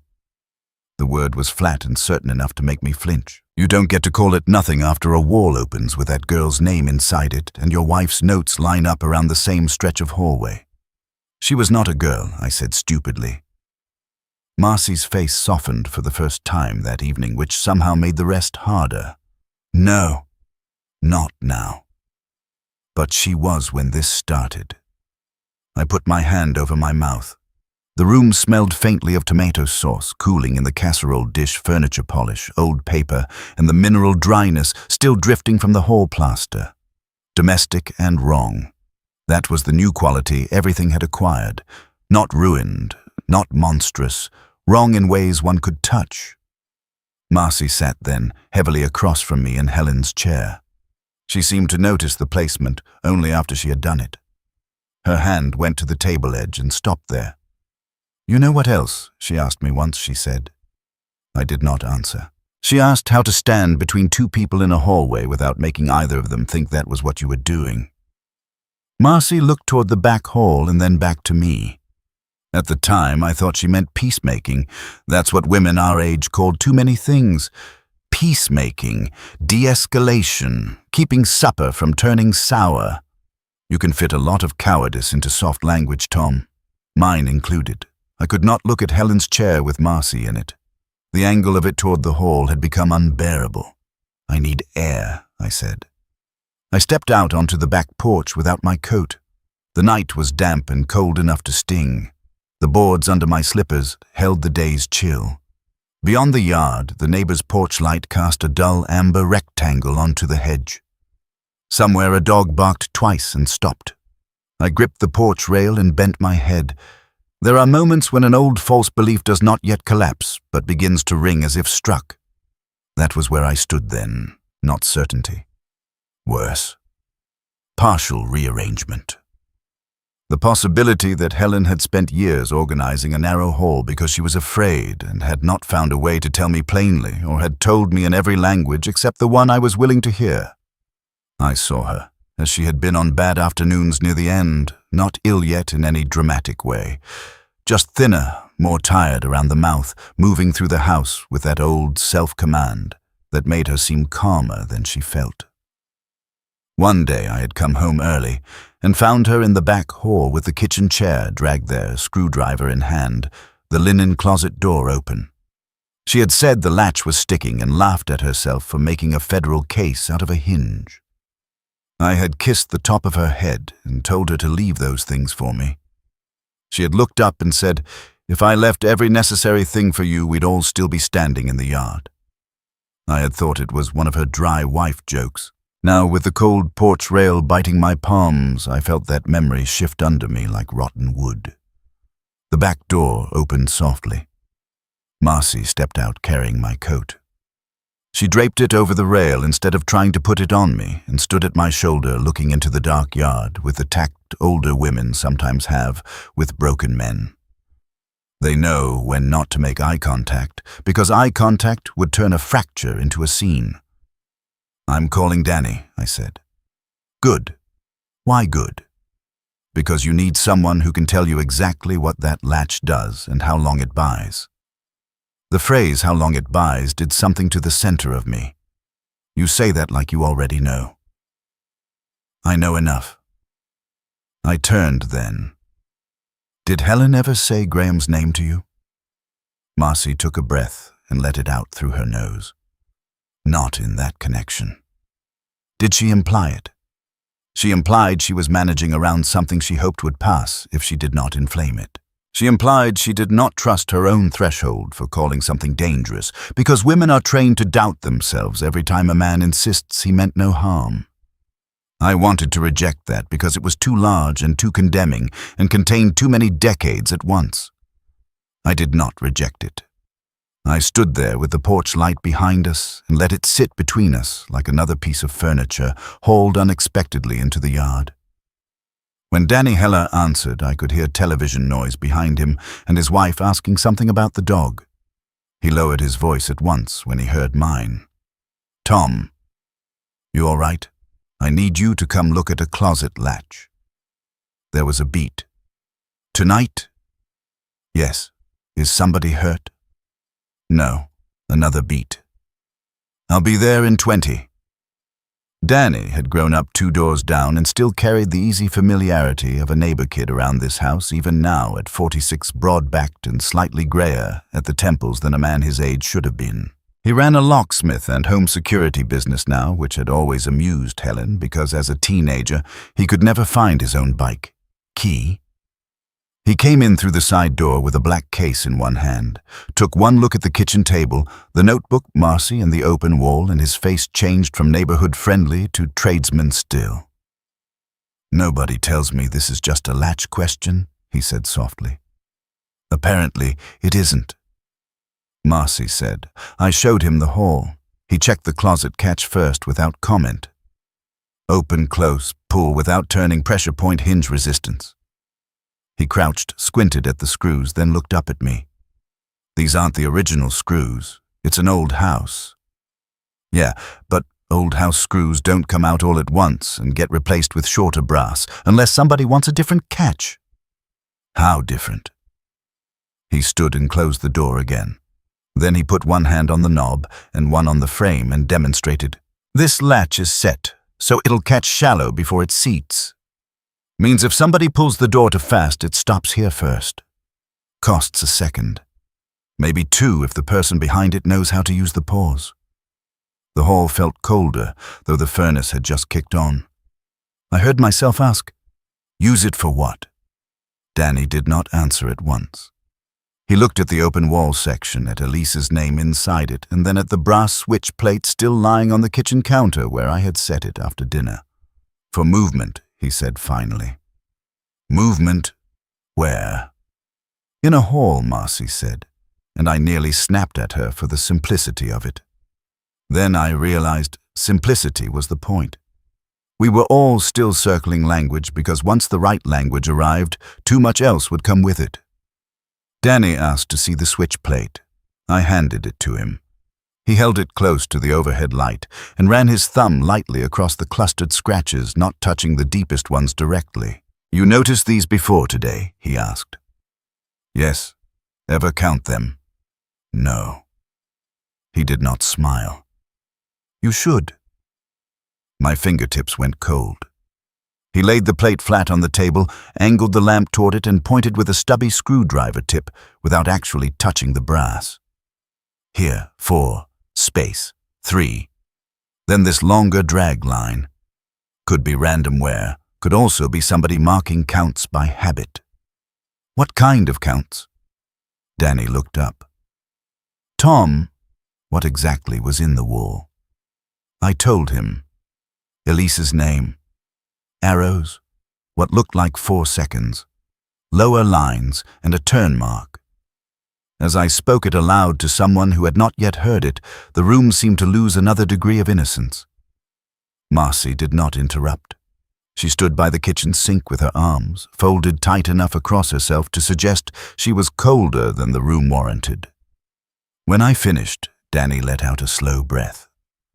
"I'm not saying more than I know, but I am saying this is not ordinary household tinkering." The phrase hit me almost as hard as Nolan's had. Not ordinary. It was astonishing how much a human heart will cling to ordinary long after ordinary has withdrawn. "Can you prove that?" I said. "No." "Then don't go giving me tones." His gaze stayed on me steady and not offended. "All right. No tone. Just facts. Somebody modified that closet latch. Somebody marked that switch plate. Somebody wrote timing and directional notes in that wall. Those things all sit in a 6-foot stretch outside your daughter's room. If you want a harmless explanation, I'd like one too. But I don't have one in my case tonight." The shame in me rose so suddenly I had to grip the back of a chair, not because Danny accused me directly, because he had spoken like a man to another man about a house, about systems, about facts, and I could feel my own mind still trying to wriggle toward mercy for people who had not offered any. Marcy went to Helen's secretary drawer without asking, found the old hardware receipts folder faster than I would have, and brought it back to the table. If she bought latch screws more than once, she said, "It'll be in here somewhere." We sat up past 10, turning through receipts. That was how the next wound arrived in fluorescent retail print and ordinary dates. Home Depot, Ace Hardware. Small purchases all forgettable in themselves. Light bulbs, shelf pegs, cabinet magnets, screws. Then 2 receipts 14 months apart from the same neighborhood hardware store, both listing brass machine screws of the same size. Closet catch, felt chair pads, and on one of them a cheap child flashlight. The flashlight did something odd to my stomach. "Why would she buy a flashlight with closet hardware?" I murmured. No one answered. I knew the answer my mind wanted. Storm prep, power outage, kitchen junk drawer replenishment. Yet I could not say any of those things aloud without hearing how brittle they sounded in the company of the other details.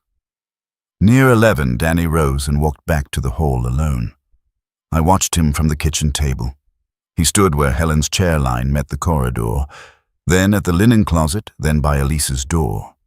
He turned off the hall light, stood in the dimness, then turned it on again. He opened the closet part way, let it catch shallow, then tugged it from the outside without touching the knob. From the kitchen it looked like an ordinary man testing ordinary hardware in an ordinary home. The sight of it filled me with a dread so intimate it felt almost like embarrassment. He came back slowly. "Well," I said. He set the closet latch screws on the table in front of me. At some point he had removed them, and I had not noticed. "They're deliberately shorter than they need to be," he said.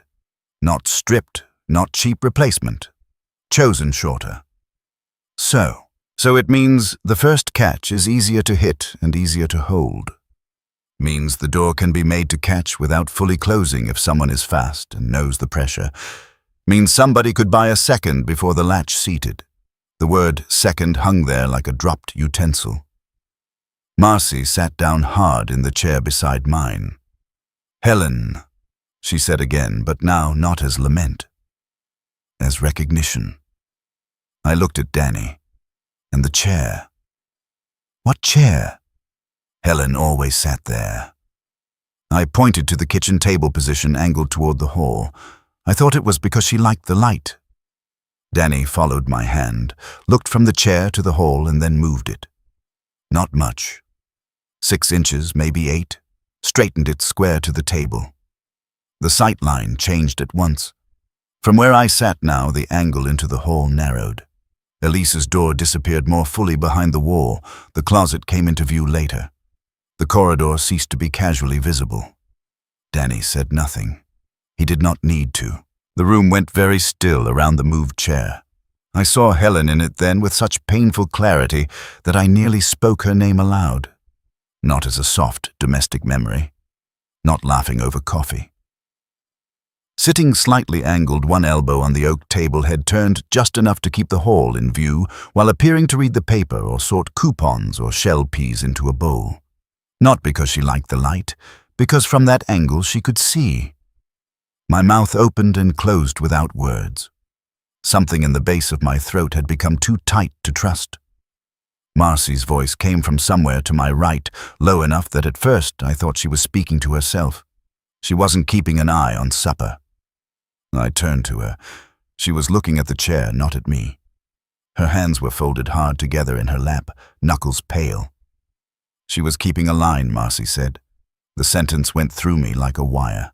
In all the years I had lived in this house, in all the thousands of times I had crossed that hall, passed that closet, seen that chair angled slightly wrong, and the light left on too early. And the runner straightened by an impatient hand, I had believed the governing force there was preference, habit, management. One woman's way of arranging a family so it moved more smoothly around itself. I understood then, not fully but enough, that smoothness had not been the goal. Helen had not been keeping peace in that hallway. She had been buying time. Helen had been buying time. The sentence did not leave the room after Marcy said it. It stayed there with the moved chair and the receipts and the shortened screws on the table, and the brass switch plate lying under the lamp like some small household medal awarded for a war I had not known was being fought in my own hall. Danny left a little after 11:30, not because the work was done, but because the hour had become unreasonable, and there was nothing more he could confirm without pulling the house apart, one seam at a time. Before he went, he put the shorter screws in a paper coin envelope from his case, wrote "Back Hall Closet" on the front in block letters, and handed it to me as if it were evidence. I almost told him not to be dramatic. Instead, I put the envelope in Helen's house notebook and slid both into the secretary drawer in the den. Then hated myself at once for hiding them there like a child tucking away stolen cigarettes. "Don't change anything tonight," he said from the mudroom coat, half on keys already in hand. "Not the latch, not the wall, not the chair. If Elise comes, let her move the way she moves before you start asking questions." Why? Because bodies know things faster than mouths do. Marcy stayed long enough to make me heat the lasagna and eat a square of it at the counter while she stood guard over the process like a prison matron in a church cardigan. Then she took her casserole dish and left me with 3 instructions that sounded simple until I realized what each one required of me. Don't patch the wall. Don't warn Graham. Don't talk yourself back into being relieved. After the side door shut behind her, the house settled into the strained stillness of a place that had been made to hold too much human self-control. I turned out the kitchen lamp, then turned it back on. Turned off the dining room lamp, left the hall light burning, walked into the den and found I could not sit. Walked upstairs and found I could not go to bed. I ended up in Elise's room after midnight, standing just inside the door with the cream lamp off and the hallway light leaking under my shoulder into the room in a pale wedge. The white spread on the bed had gone faint blue in the dark. On the desk under the window sat the old silver dish where Helen used to drop Elise's barrettes and tiny elastic bands. The dead ladybug was still in it. Dust lay over the spine of a college literature anthology, and an old candle burned down to the glass. It was not a child's room. That was part of the cruelty of it. I had been carrying around the phrase "my daughter's old room," as if the adjective solved something, as if old softened the shape of what had been done there. But the room had always been a room where a real human being had slept and read and prayed and cried and listened at the door, and apparently learned roots. I crossed to the door and stood where someone leaving the room would stand. From there, the view into the hall was partial: linen closet, opposite wall, edge of the switch plate. If a person taller than average stood in the den opening beyond, his shape would appear before his face did. If someone sat in Helen's angled chair in the kitchen, he could see the door before anyone fully emerged from it. If the hall light was on, shadows announced movement earlier. If it was off, the back half of the hall darkened first near the service stairs. I had inspected hundreds of houses in my life, and never in all of it had I hated a corridor. I slept badly and not enough. When I woke just before 6, I was lying on top of the bedspread in my clothes with one shoe still on, and the first weak grey of morning beginning at the window. For a disoriented second, I thought I had fallen asleep in a stranger's house after a funeral and had no business being there. Then the smell of the room's cedar dust, old paper, something faintly floral from the sachets Helen used to tuck into drawers, brought me back into myself. The hall light was still on. I stood my back stiff and went straight to the door. The bulb burned steady above the brass plate patient as a witness. I do not know why that made me angrier than if it had gone bad again. The mechanical problem was solved. The house had chosen to leave me with the rest. In the kitchen I made coffee too strong and too hot and stood at the counter drinking it while Dawn climbed reluctantly through the side yard window. My eyes kept moving to the hall. The open wall, the notebook, the secretary drawer where the envelope of shortened screws lay tucked inside the pages of Helen's hand. Everything in the room had acquired the dry clarity of items on a table in a courtroom exhibit I had not agreed to enter. At 7:10 I called Elise. She did not answer. I did not leave a voicemail. I texted instead, "I'm here. No one else is. Wall still open. Come only if you want to." She answered 12 minutes later. "On my way. Alone." That was all. The next 40 minutes stretched like wire. I could not sit. I wiped down the counters, then realized I had already done them the night before. I opened the secretary drawer and took out the notebook, the envelope, the receipts. I arranged them on the kitchen table, then gathered them up because the arrangement looked prosecutorial. I put the brass switch plate beside them and immediately understood that it belonged there, whether I liked the implication or not. At 8:05, the side door opened without a knock, and Elise stepped in, carrying her brown canvas tote and a face I had not seen on her since she was much younger and still forced herself to enter this house by will. Not panic, not overt fear. A tight economical alertness that made every muscle in her body seem privately assigned. She wore jeans, a black sweater, and the old olive field jacket she'd had since graduate school. Her hair was tied back in a low knot. She had not put on makeup, which for Elise meant nothing except that she had not come here to manage anyone's reaction to her. "Hi," I said. She nodded once. "Where is he?" "Who?" She looked at me with a tiredness sharper than irritation. "Dad. He isn't here. Who knows I'm here?" "No one." That answer seemed to loosen exactly nothing in her. She stepped farther inside, set her tote by the mudroom bench and listened. I watched her do it. That was the first humiliation of the morning. Not that she listened, that I saw her listening as if it were a skill and realized it had probably been one all along. The house made its ordinary noises. Furnace, pipes, outside a delivery truck backing somewhere down the block. Elise's gaze moved once toward the hall and then to the kitchen table where the notebook and switch plate sat under the morning light. "You left it all out," she said. "I didn't want to hide things." That's new. There was no heat in it.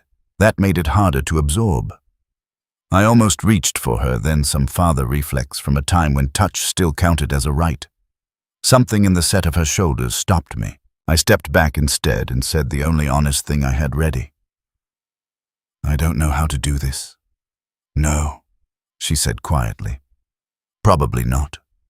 She moved past me toward the back hall, not fast, not dramatically. She simply did not amble, and the absence of ambling became its own kind of evidence.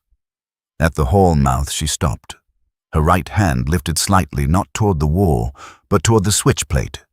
2 fingers hovering, then to the closet door, then to the service stair end, a sweep so economical that if I had not been watching for meaning, I might have called it nothing. I said her name. She did not turn. "Please don't talk right now." So I shut up. The house felt so quiet I could hear the cloth of her jacket sleeve move against itself. She stepped into the hall, not straight down the center. Slightly left, nearer the wall opposite the closet. Her eyes touched the open cavity only once and then moved past it to her bedroom door. She put her hand on the knob, then stopped again and looked up at the light. That was the moment. Not because it was large, because it was involuntary. That tiny upward check of the bulb before she entered the room. A body asking an old question before the mind agreed to participate. I felt something inside me go cold and exact. She opened the door and went in. I followed more slowly and stood at the threshold. Elise had crossed to the window. She did not sit. She stood with one hand on the back of the desk chair, looking at the room as if taking inventory of what had survived neglect and what had survived memory. "It still smells the same," she said. "Helen kept the sachets in the drawers." "I know."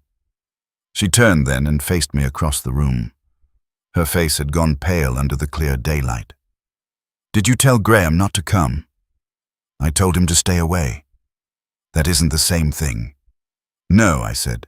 "It isn't." She looked toward the hall again, specifically toward the kitchen opening beyond it. "Move that chair." "What?" "Mom's chair at the kitchen table. Move it square to the table." I stared at her. "Please." I went. The kitchen felt indecently bright after the room. I put both hands on Helen's chair and moved it square to the oak table the way Danny had the night before. Then I stood looking at it, an ordinary chair in a normal kitchen, and felt anger at the whole category of ordinary rise in me like bile. When I came back, Elise had not sat down. She nodded once when she saw the chair had moved. "You remember that?" I said. She gave me a look I could not pass. "I remember all of it." I wanted to ask what all included. I wanted more than that, not to hear the answer. Instead, I said Elise what was happening in this house. She turned away and looked at the open wall from inside the room. In daylight, the pencil marks were clearer than they had been under Nolan's flashlight. Her name. The arrows. The notation that looked like 4 seconds. Lower down, one rubbed mark that might have been another initial, or only a hand smear after years in dark plaster. Her mouth tightened. "You really don't know." "I know something now. That isn't what I asked." The fairness in me, that old stupid fairness I had mistaken for virtue, too often almost made me say that everybody in a family always knows and doesn't know different things at once. I bit it back. She had no use for my abstractions now, and I was beginning to understand that abstractions had been among the things that made her unsafe. "I knew Graham could be difficult," I said. She laughed once very softly, and there was something in it I have heard only a handful of times in life, contempt earned at great cost. "Difficult. I'm trying not to put words in your mouth. You did that for years. Don't get delicate now." The sentence struck cleanly because it was true. She crossed to the wall opening, then not touching the edge, just looking. "Mom wrote the notes mostly. I wrote my name because she said if anybody ever found it later, they needed to know whose root it was." The room tilted a fraction. "Wrote." "Yes." "For what?" This time she looked at me directly, and all the polite adult distance she usually kept between us thinned enough for me to see the old child under it, not in softness, but in fury, that had gone long disciplined. For getting through this house without being cornered. I do not know what expression crossed my face, but something in it made her shut her eyes, briefly, as if she had expected many things from me and still found surprise exhausting. When I asked, "For years." "By who?" She did not answer immediately. Instead, she walked to the door and stood where the room met the hall, her body turned just enough that she could see both directions. Then she looked at me as if the answer were physically built into the angle. I could not make her say it. Not because I did not know, because part of me still believed saying names out loud changed them irrevocably, and cowardice sometimes dresses itself as caution. She solved it for me. "Graham," she said. The house remained standing. The floor did not split. There was no dramatic proof. No God cracking plaster in approval. Just the name in the room and my own mind, finally forced to absorb that the thing I had been circling had a face I knew better than any contractor, better than any man at church, better than some parts of myself. How I said and hated the inadequacy of it at once. Like he always did, she said. Standing where he didn't need to stand, knowing where I was, showing up before anyone called him, using doors like they belonged to him. That's not enough. Her stare hardened. Enough for what? A police report. Your standards. Permission to have been afraid. My throat tightened. I'm not saying you weren't afraid. No, you're saying it still has to make sense to you. The room was suddenly too warm. I stepped back into the hall and nearly hit the closet door with my shoulder. The brass plate gleamed dully beside me, the grouped scratches now impossible to separate from a time. 4, 3. The old family arithmetic of delay. Elise came out after a moment and looked down the hall toward the service stairs. Mom changed the runner twice. What? The edge caught too easy on shoes. If I was moving fast, it folded. She said it like a person reading weather observations from an old notebook. She moved the chair so she could see the hall. She kept the light on because if it was on, when it shouldn't have been, that meant he was home early or came in through the side. I stared at the fixture above us. Home early. She didn't have a way to tell me without telling him. The logic of that cut straight through me because it was so domestic, so humiliatingly practical. Not hidden keys, not coded notes in a Bible, not cinematic warnings whispered in shadows. A hall light left on at the wrong time, a chair angled toward a corridor, a closet latch altered to catch shallow and by a second. My wife had turned housekeeping into fieldcraft, while I stood in this same house asking if the electric bill was higher because someone kept forgetting switches. I had to put a hand on the wall. She should have told me. Elise's face changed then, not softening, but becoming older. She tried.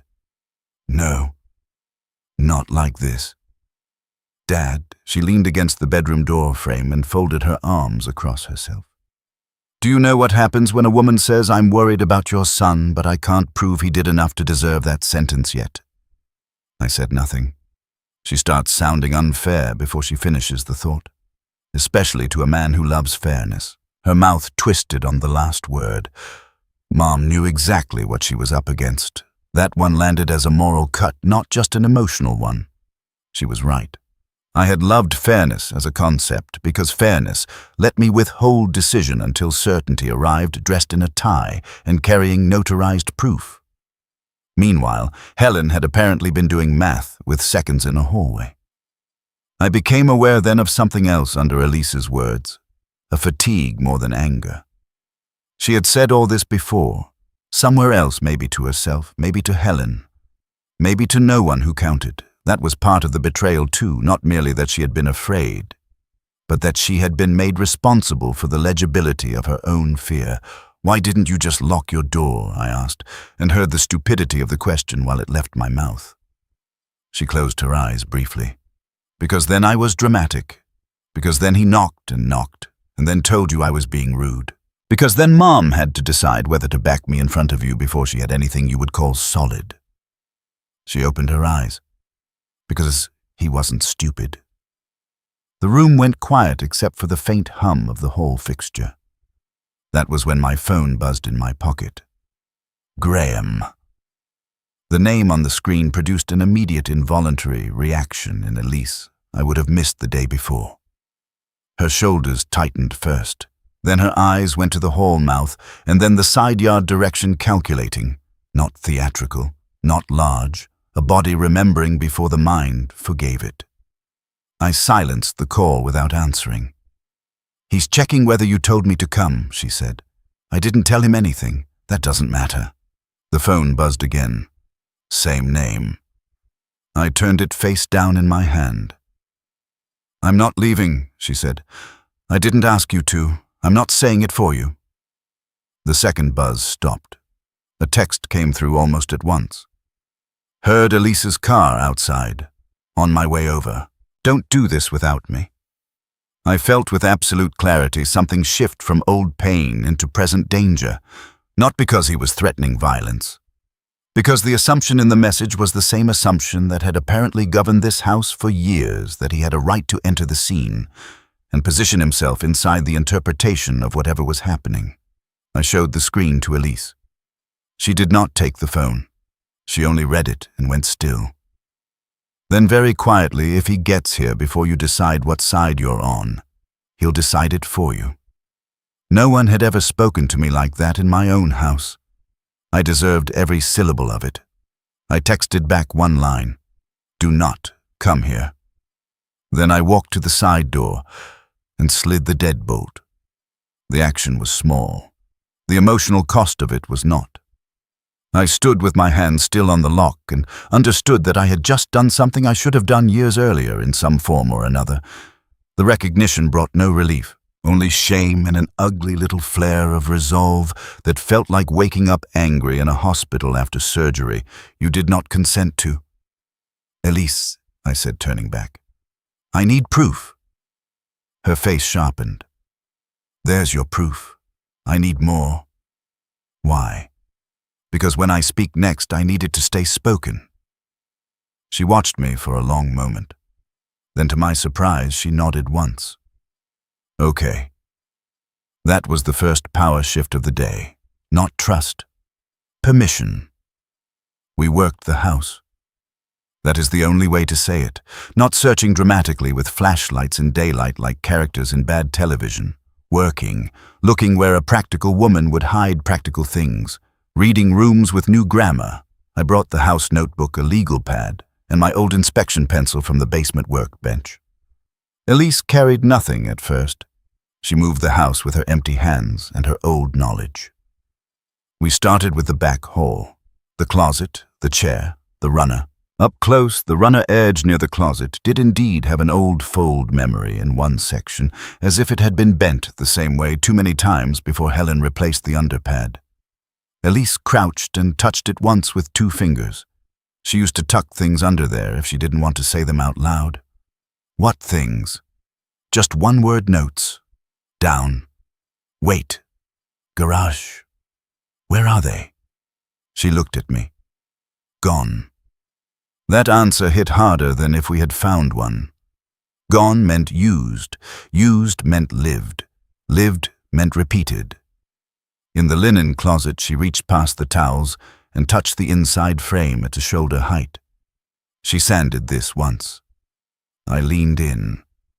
On the painted wood, barely visible under layers of fresh white, was a smoothed patch near the edge where a hand might rest if someone were holding the door at first catch instead of letting it seat. I wrote it down. At the service stair end, she stood on the second tread and said, "Don't stand there, stand one back." Why, that bored sounds. I moved one back and then, because I had spent a career trusting structures, stepped where she had told me not to. The tread answered with a high, dry complaint. One stare-back silence. I looked at her. That was why she said. The house had begun to feel not haunted, but coached. Every surface had instruction buried in it for the person who knew how to read. And every instruction carried with it the fact that someone had needed it. By noon, I had 3 pages of notes and no appetite. Elise had not sat down since coming in. When I offered coffee, she shook her head. When I suggested lunch, she said later in a voice that meant never if the house stayed like this. I called Nolan and asked if he could come by for 10 minutes. He did not ask why. Maybe he heard enough in my voice. He arrived at 12:40 work boots, carrying damp March grit, and stepped into the kitchen with the same steady nonchalance as the day before. When he saw Elise standing by the sink and the legal pad covered in my blocky notes, he took one quick inventory of the room and understood more than I wanted him to.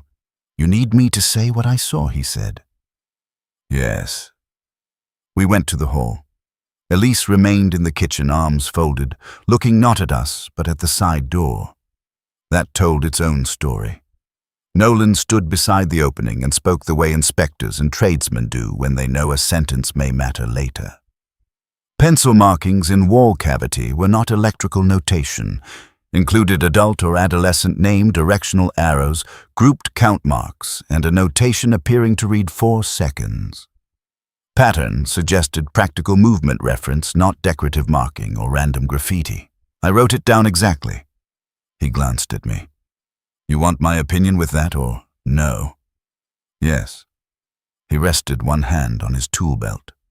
"My opinion is those marks were put there to help somebody move through that stretch of hall with timing in mind." Elise made a sound behind us. Not a sob, Not even close, just an exhale that had spent years waiting for a sentence like that from a person outside the family. When Nolan left, I felt the house tilt one click farther away from ambiguity. That was when Graham arrived. He did not ring the bell this time. He knocked once hard, then tried the side door latch and found the deadbolt holding. The sound of the handle stopping against the lock sent a visible current through Elise. She did not move toward the mudroom. She moved toward the kitchen table, putting wood between herself and the door without seeming to. I crossed the kitchen before the second knock. "Go away," I said through the closed door. His voice came back muffled, but even. "Open the door." "No. What are you doing?" "Not this." The handle pressed once more, not violently, just with enough pressure to let me know he was there and expected the house to yield. "Dad," he said quieter. "Open the door." The calmness in his voice frightened me more than if he had yelled. Not because I thought he would break the glass, because the tone itself was part of the old system. Reasonable. Injured. Slightly burdened by other people's emotional excess. A tone designed to make resistance sound like pathology. I put my hand flat against the door and surprised myself by lowering my own voice to match his. "You do not come into this house today." Silence outside. Then after a beat too long, "Is Elise there?" I did not answer. He laughed once under his breath. "There it is." "What?" "You're doing exactly what she does. Turning ordinary family trouble into a closed room." Behind me, somewhere near the kitchen table, I heard the faint metal click of something set down hard. I turned my head enough to see Elise with her silver wristwatch in her hand, the old one I had not seen in years, her thumb hard against the cracked leather band. I did not know whether she had taken it from her tote or found it somewhere in the room earlier. The sight of it was so intimate and strange that for a second the rest of the scene blurred around it. "Go home, Graham," I said. "Open the door and say that to my face." "No." Another pause. Then the voice again, still mild. "You know how this looks, right? Contractor gets dramatic. Marcy gets involved. Elise hears one thing and suddenly you're barricading me out of the family house like I'm some threat. You really want to do that without hearing me?" There it was. Not denial. Framing. He had not asked what the threat was. He had accepted the category and gone straight to the optics. The movement was so practiced, it made the skin rise on my arms. I opened the interior kitchen door to the garage, sidestepped through and came around outside onto the wet drive before he could reposition. He was standing by the side stoop in a navy coat, one hand in his pocket, the other holding his phone, loosely. He looked almost relieved to see me emerge. The relief itself chilled me. It told me he had not wanted a witnessless closed door either. He wanted the corridor of persuasion open. "You've lost your mind," he said pleasantly. "No, you locked me out." "Yes. Why?" I stood one step below him on the wet concrete, close enough to smell his cologne under the damp air. "Because I told you not to come and you came." His smile appeared and vanished. "That's not an answer. It's mine." He looked toward the side yard window where the kitchen curtain moved slightly from the heat vent. "Is she telling you things?" "Say she," I said. He turned back to me, and for the first time I saw something slip. Not rage, not panic. Irritation at being instructed inside a pattern he believed he still controlled. "Elise," he said. "What things would she be telling me?" He made that little soft exhale again, the one that had always been allowed to pass for patience. "Come on." "No. You've got a wall opened in the hall and suddenly everybody's gone insane with meaning. Mom was nervous. Elise was nervous. You were gone a lot. Homes adapt. Homes adapt." I thought of Helen dragging a chair by inches to hold a line of sight while I read in the den. Of shorter screws, of a hall light on in daylight, of my daughter's body checking a switch before entering her own room. "You knew," I said. His face went still. Knew what? That she was doing something in that hall. He looked at me for a long second. Rain from the night before still clung to the bare hedge behind him. The street beyond was ordinary, with midday. Mail truck, neighbor backing out, somewhere a lawn service blower, the whole world indecently intact. Then Graham smiled, not broadly, not with teeth, just a slight upward movement that did not reach his eyes. Mom had habits. The phrase was unchanged from yesterday, but now I heard the contempt tucked cleanly under it. Not confusion, not respect for a dead woman's eccentricity, recognition long held. You saw her, I said. Everybody saw her. No, you saw what she was doing. His expression did not alter. Dad, this is embarrassing. For a moment I forgot the cold, the wet drive, my age, everything but the urge to hit him for the word, not because of the insult, because embarrassment had been the old family solvent. The acid poured over whatever needed dissolving before it hardened into accusation. I did not hit him. I stepped back instead. You do not come in. He looked at the locked side door, then at me. You think a contractor and a latch are going to turn this into some grand revelation? No, I said. I think a hall full of years might. The sentence surprised both of us. He gave me a long, unreadable look. Then he nodded once, as if humoring a difficult client. Fine. Call me when you're ready to come back to yourself. He walked to his car, got in, and sat there 30 seconds before backing down the drive. Not peeling out, not slamming, calm to the edge of theatrical. I stood in the wet air until he turned the corner. When I came back inside, Elise had not moved from the kitchen table. What did he say, she asked. That you were turning family trouble into a closed room. A small expression crossed her face, then not surprise, but old recognition sharpened into disgust. Yes, he said, homes adapt. Her mouth hardened. That sounds like him.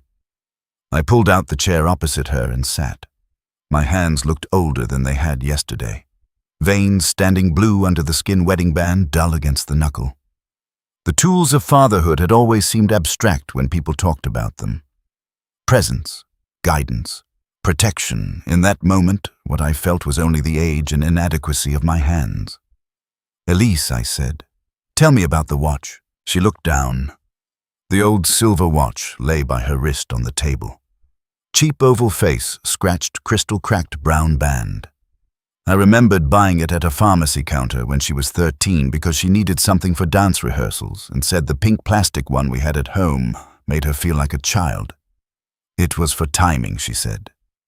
Timing what? She touched the glass with one fingertip. How long the hall took, if Mom had to move the chair, if the light was on, if the closet caught. I closed my eyes. She made me practice. The sentence went through me like a blade drawn slowly free. Practice. She said it like a game at first. Elise's voice had gone oddly neutral, as if she were reading from a deposition she did not trust herself to improvise. Not a game, exactly, more like house drills.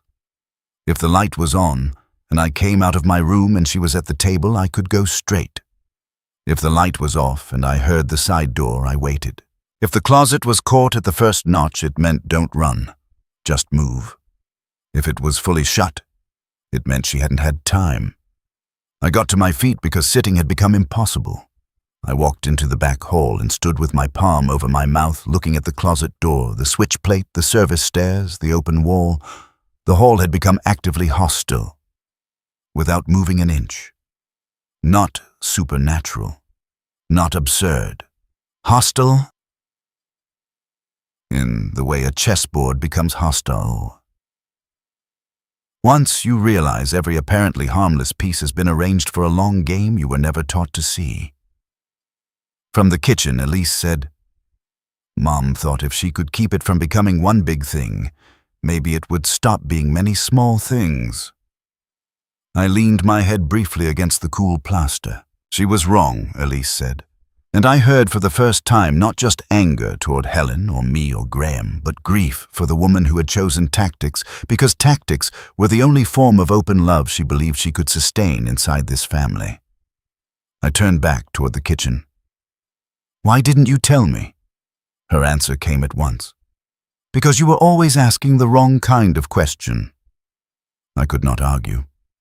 The afternoon became work, not grief work, not memory work, investigation.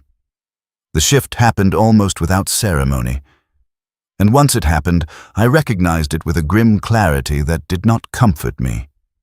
I had spent a career documenting structures. I knew how to preserve sequence, how to avoid contaminating what mattered, how to separate what I knew from what I feared. It should have been available to me years earlier, in another form.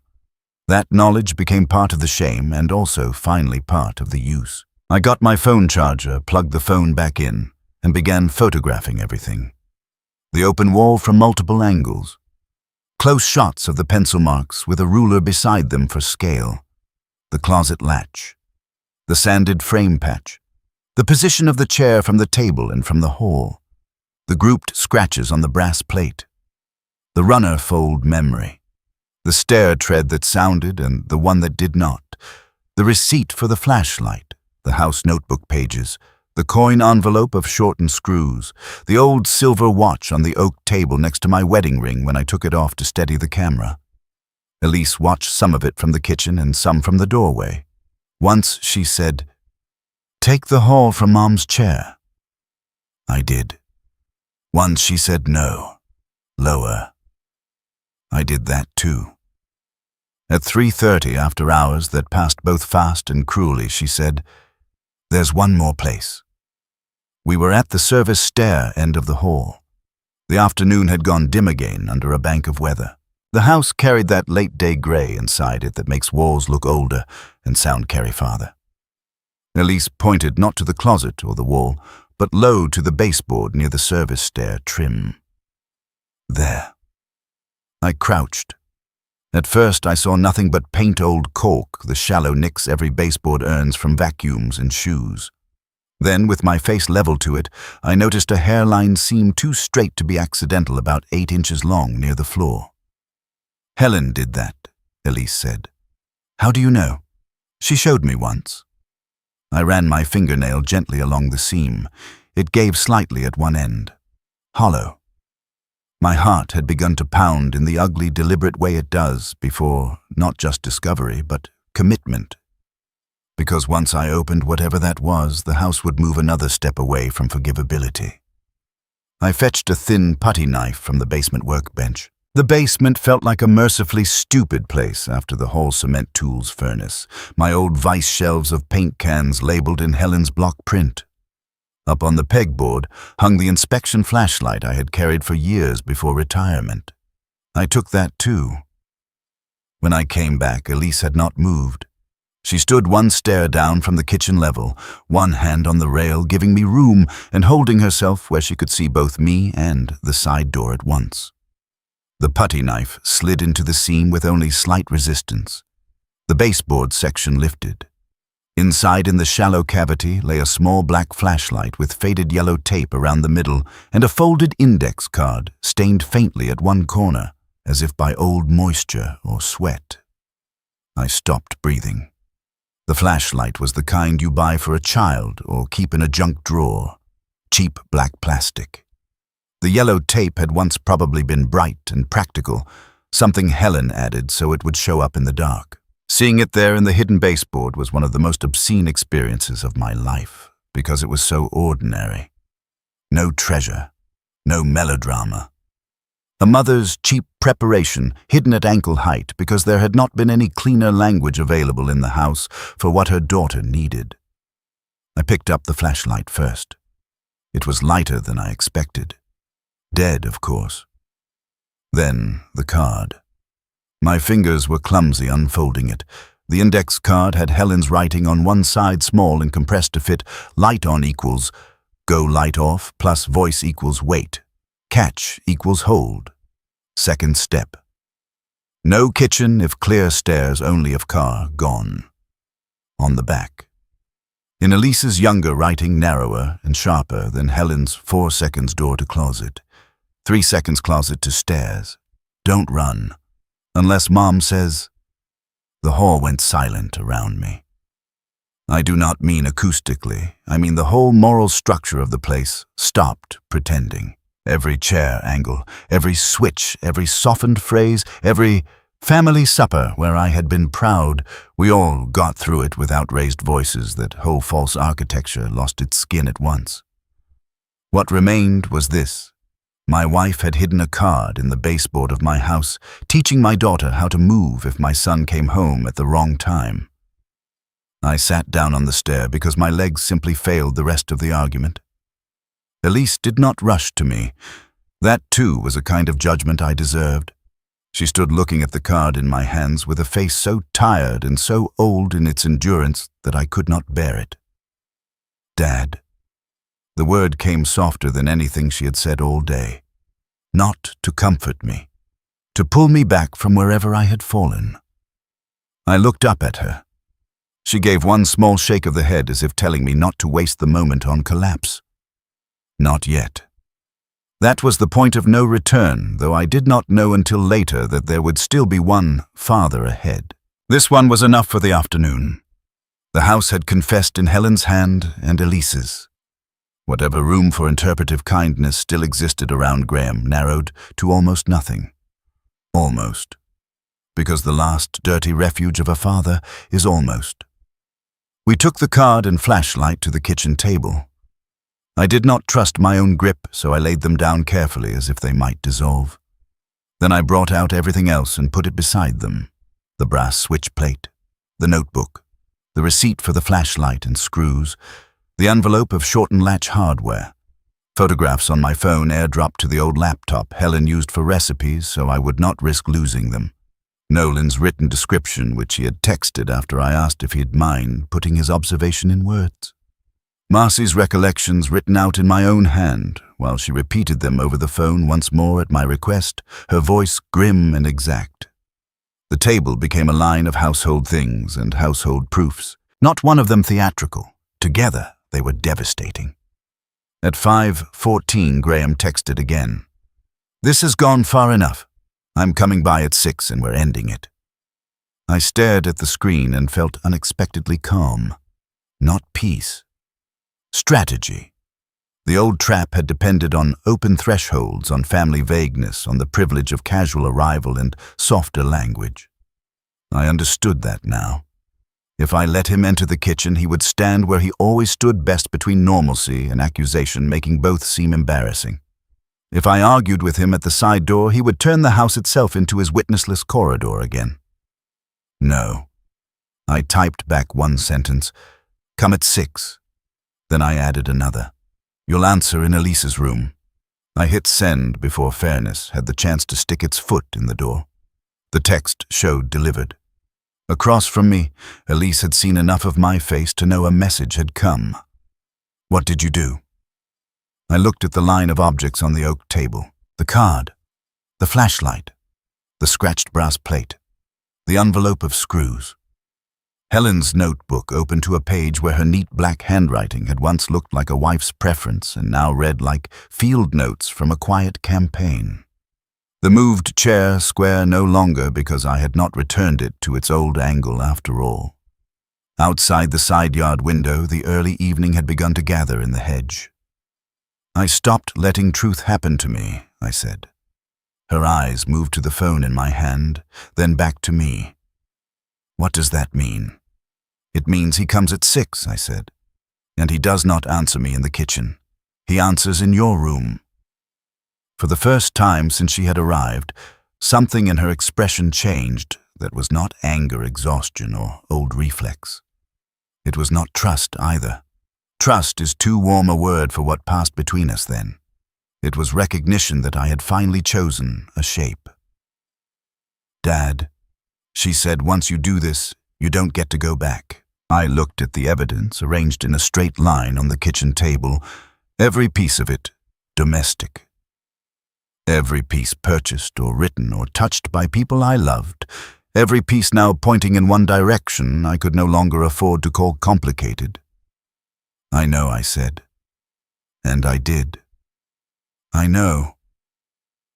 The words stayed in the room after I said them, not because they were dramatic, but because they were the first words in this house in far too long that had not been arranged to soften the cost of what came next. Elise looked at me across the kitchen table and nodded once, not approval. Exactly, not trust either, but acknowledgement that I had finally stepped onto ground she had been standing on without me for years. Then, "Don't let him turn it into confusion," she said. "I won't." She touched the folded index card once with the tips of 2 fingers, then withdrew her hand. The card lay between the old flashlight and Helen's notebook, the black block print of my wife's practical instructions facing upward under the kitchen light. Light on equals go. Light off plus voice equals wait. Catch equals hold. It had the plain obscenity of all useful things made under pressure. No flourish, no room for self-pity. Just a mother reducing terror to timing because timing was something she could still manage. I gathered the evidence in order. That mattered to me more than I would have admitted 2 days earlier. Order had been the language I used to avoid feeling. Now it became the only way to carry feeling without letting it swamp the work. I placed the switch plate on a folded dish towel so the scratches would be visible under the lamp. The shortened screws remained in Danny's coin envelope, though I tipped 2 of them out onto a saucer because metal on ceramic made a more honest point than words sometimes could. I laid Helen's notebook open to the hall entries and anchored the page with the hardware receipts. The flashlight went beside the index card. On the far side of the table, I set my phone face down with Nolan's written description already open in the message thread and Marcy's notes copied into my own hand on yellow legal paper. I did not want Graham answering to scattered things. I wanted him answering to a line. The house had gone into that strange before-evening stillness it sometimes had in March when the sky darkened early under weather, and every room seemed to wait for a lamp. I turned on the den light, the dining room lamp, and left the back hall fixture burning. Not as signal now, as exposure. At 5:30, Danny came back with his black case and his usual dull, easy step muted into something more careful. He took one look at the table and then at me. "You sure?" "Yes." He nodded. "I changed the cylinder on the side door in my truck already. If this goes where it's going, I can do the rest before I leave." "Do it after I said." "Not before." He understood why, without needing it, explained. A changed lock before confrontation can look like melodrama. A changed lock after looks like consequence. Marcy arrived 12 minutes later, carrying nothing this time, not a casserole, not a tote, just her coat and the uncompromising set of her mouth. She sat in the kitchen, not in Helen's chair, but in the chair nearest the wall and folded her hands on the table. She did not touch the evidence. She only looked at it, then at me. "Have you called Nolan? He said he'd stop on his way home. And Elise? She's upstairs." Marcy's gaze moved toward the back hall with a softness that didn't reach her voice. "Don't make that girl carry the room for you." "I won't." "Don't make her persuade you in front of him either." "I won't." She leaned back slightly, studying my face. "Then don't lose your nerve when he starts sounding reasonable." That was the real warning, and we both knew it. Nolan came at 10 to 6, boots, damp jacket, still smelling faintly of cold air and drywall dust. He stood in the kitchen doorway and took in the room with one sweep of his eyes. Tradesmen, good ones, know when they have crossed from repair into witness. He removed his cap without being asked and set it on the counter. "I can stay 15 minutes, he said. "That's enough." He looked at the line on the table. "You want me in the room or in the kitchen?" "In the room." He gave one short nod. At 6 on the nose, Graham's car turned into the drive. I saw the headlights wash briefly across the hedge through the side yard window. For an absurd clean second, the sight took me backward, 20 years to winter evenings when one of the kids came home late from college and the house shifted around the return of them, extra plate set out, kettle put on again, Helen pretending not to wait by the window while absolutely waiting by the window. Memory is cruelest when it arrives fully dressed for tenderness and then has to be turned away at the door. I stood before anyone else could. "Stay where you are," I said to the room, and heard in my own voice something I had not used at home in years. Not anger. Authority with no soft edge left on it. I opened the side door before Graham could try the handle. He stood on the stoop in a dark wool coat, hands bare despite the cold expression arranged halfway between concern and annoyance. His eyes went first to me, then over my shoulder toward the kitchen. "I'm here," he said, as if that settled any argument about whether he should be. "I can see that." He started to step in. I did not move. The smallest pause ran between us, then he smiled a little. "Really?" "Yes." His eyes sharpened. "What is this?" "It's the room where you answer." For the first time, something like genuine confusion crossed his face, not moral confusion, not innocence, but surprise that I had denied him the usual easy corridor. He glanced past me again and saw Danny standing by the kitchen counter, Nolan near the mudroom opening, Marcy seated at the table. "What the hell is this, some kind of intervention?" "No." He laughed once under his breath. "You dragged in an electrician and the neighborhood locksmith, and you're telling me this isn't theater." "If it were theater," I said, stepping back just enough to let him enter, "I'd have put it in the kitchen where you do well." His smile faded. I turned and walked down the back hall without looking to see whether he followed. That too was deliberate. I wanted him entering the space under his own power. I wanted him choosing to come into the room where my daughter had once learned roots. When I reached Elise's doorway, I stepped aside and let the room itself take him. The bed had been made that morning, white spread smooth cream lamp on the bedside table, the watercolor of the marsh still above the dresser. The open section of wall beside the door remained untaped, now stud cavity visible, and the pencil marks clear under the standing lamp Danny had angled toward it. The room had the peculiar brightness of spaces forced into honesty after years of being managed through atmosphere. Too much light on too much old meaning. Elise stood by the window. Not hidden, not centered either. She had chosen a place from which she could see the room, the hall, and the door without standing in anyone's path. The old olive jacket was gone. She wore only the black sweater, now sleeves pushed once at the wrists. Her face had gone still in that particular adult way that made her look both older than 37, and for me, briefly and painfully, as young as the girl who used to wait at the top of the stairs listening for the garage door. Graham stopped in the doorway. His eyes took in the wall, the lamp, Elise, the rest of us gathering behind him. Then he let out a slow breath through his nose. "You've got to be kidding me." "No," I said. "Shut the door." He turned his head enough to look at me over his shoulder. "So this is where we're doing this. This is where you answer." For 1 second I thought he might refuse and walk back out through the hall, forcing me to either let him or make a scene in the doorway. Instead, he pushed the door mostly closed with one hand, not latched, and moved 2 paces into the room. He chose the side nearest the dresser, leaving the hall to his back. Old instincts. Always space behind him if possible.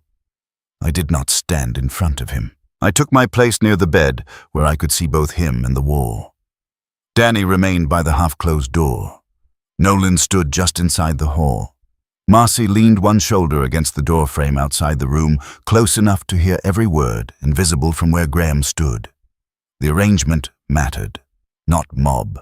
Witness. No one spoke for a moment. Then Graham looked at Elise and gave her the same soft exhale he had used on me at the side door. "You really brought all this into your old bedroom?" "No," Elise said. "You did."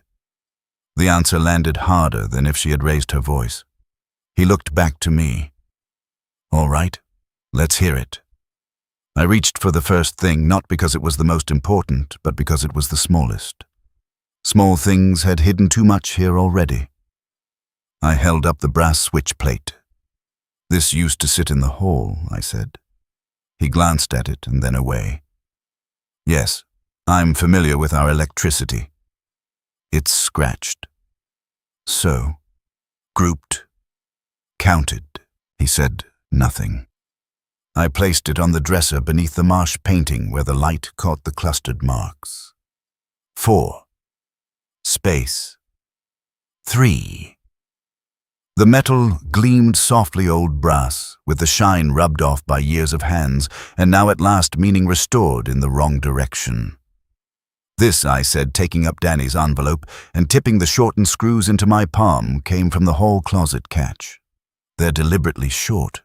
The latch catches shallow before it seats. Graham folded his arms. I still fail to see why household hardware has become a jury exhibit.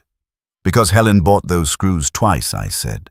Because she noted the hall, the catch, the chair, and the light in her house book over and over.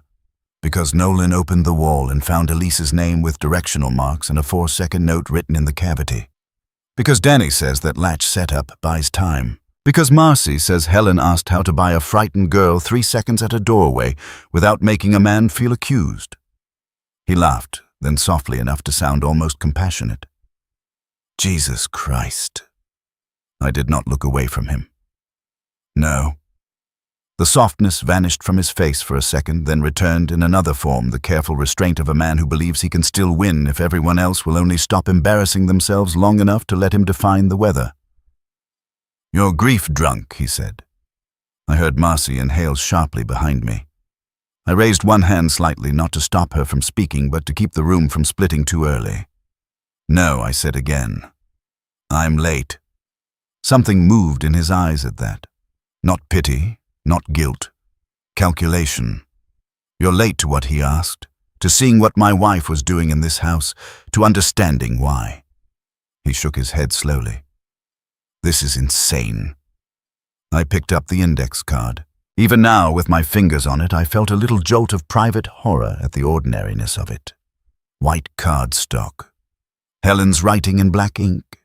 Elise's younger hand on the back. Practical as a recipe. Devastating as scripture. This was hidden in the baseboard by the service stairs, I said. For the first time that evening, Graham's face changed before he got hold of it. Just a flash. Recognition so quick another man might have missed it. I did not miss it. I read the front aloud. Light on equals go. Light off plus voice equals wait. Catch equals hold. Second step, no. Kitchen if clear. Stairs only if car gone. No one in the room moved. I turned the card over and read Elise's younger writing. 4 seconds door to closet. 3 seconds closet to stairs. Don't run unless Mom says. The silence after that was no longer uncertain. It had weight. Graham spoke into it with visible effort at lightness. You found one of Mom's little drills. Congratulations. I watched him. Then I said very clearly, You knew. His expression hardened a fraction. I know Mom was anxious. I know Elise fed it. I know you were never home enough to see what daily life was like here. That last sentence might once have staggered me enough to slow everything else. It did not now. It simply joined the line. Elise fed it, I repeated. Yes. She fed a hidden root card in the baseboard. She fed Mom's worst instincts. Same as always. Elise made a small sound, then not loud, not even a word, but the kind of involuntary hurt response that tells you something old has landed in exactly the same place it always did. I did not turn to comfort her. That would have been the old mistake, the human movement that let the sharper speaker reclaim the room while everyone else tended to the wound he caused. Instead, I stepped closer to Graham. No, I said. Same as not always. That ends here. He dropped his arms and stared at me. I think that was the first time in his life he fully believed I might not convert conflict into mediation for him. Nolan spoke then steady as a work order. The marks in that wall are movement marks. No contractor I know writes a girl's name and timing in a cavity for the fun of it. Graham swung toward him at once. You're a man with a drill, not an expert witness. No, Nolan said. I'm a man who knows what labor looks like. And that was somebody trying to get through that hall on purpose. Danny added just as flat. Same with the catch. Those screws were chosen. Somebody made that closet by a second before it seated. Graham looked from one to the other, then back to me, and I saw him trying to find the old weak points in the room. Not the facts, the people, the guilt, the embarrassment, the instinct to calm. When he spoke again, he aimed low and intimate. "Dad, look at yourself. You've got outsiders in your daughter's room while she relives whatever half-memory she's built this month, and you think that makes you noble." I had wondered what my hero moment would feel like if one came at all. I suppose some part of me expected heat, a rush, a feeling of force. What it felt like when it arrived was clarity, stripped of vanity. "No," I said.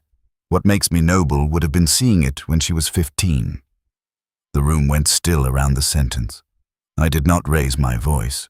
I did not gesture. I simply kept speaking. What I am now is late. I am late to what Helen was carrying. I am late to what Elise learned to do in her own house. I am late to the fact that every time you say dramatic or anxious or fed it, what you mean is that you enjoyed the room more when everyone adjusted to you and called it peace." His face lost its last trace of softness. "That is not what I mean. It is exactly what you mean." He took a step toward me, not enough to count as aggression in another context. In this room, in this house, with this history, it altered the air. Danny straightened at the door. Graham saw him do it and stopped.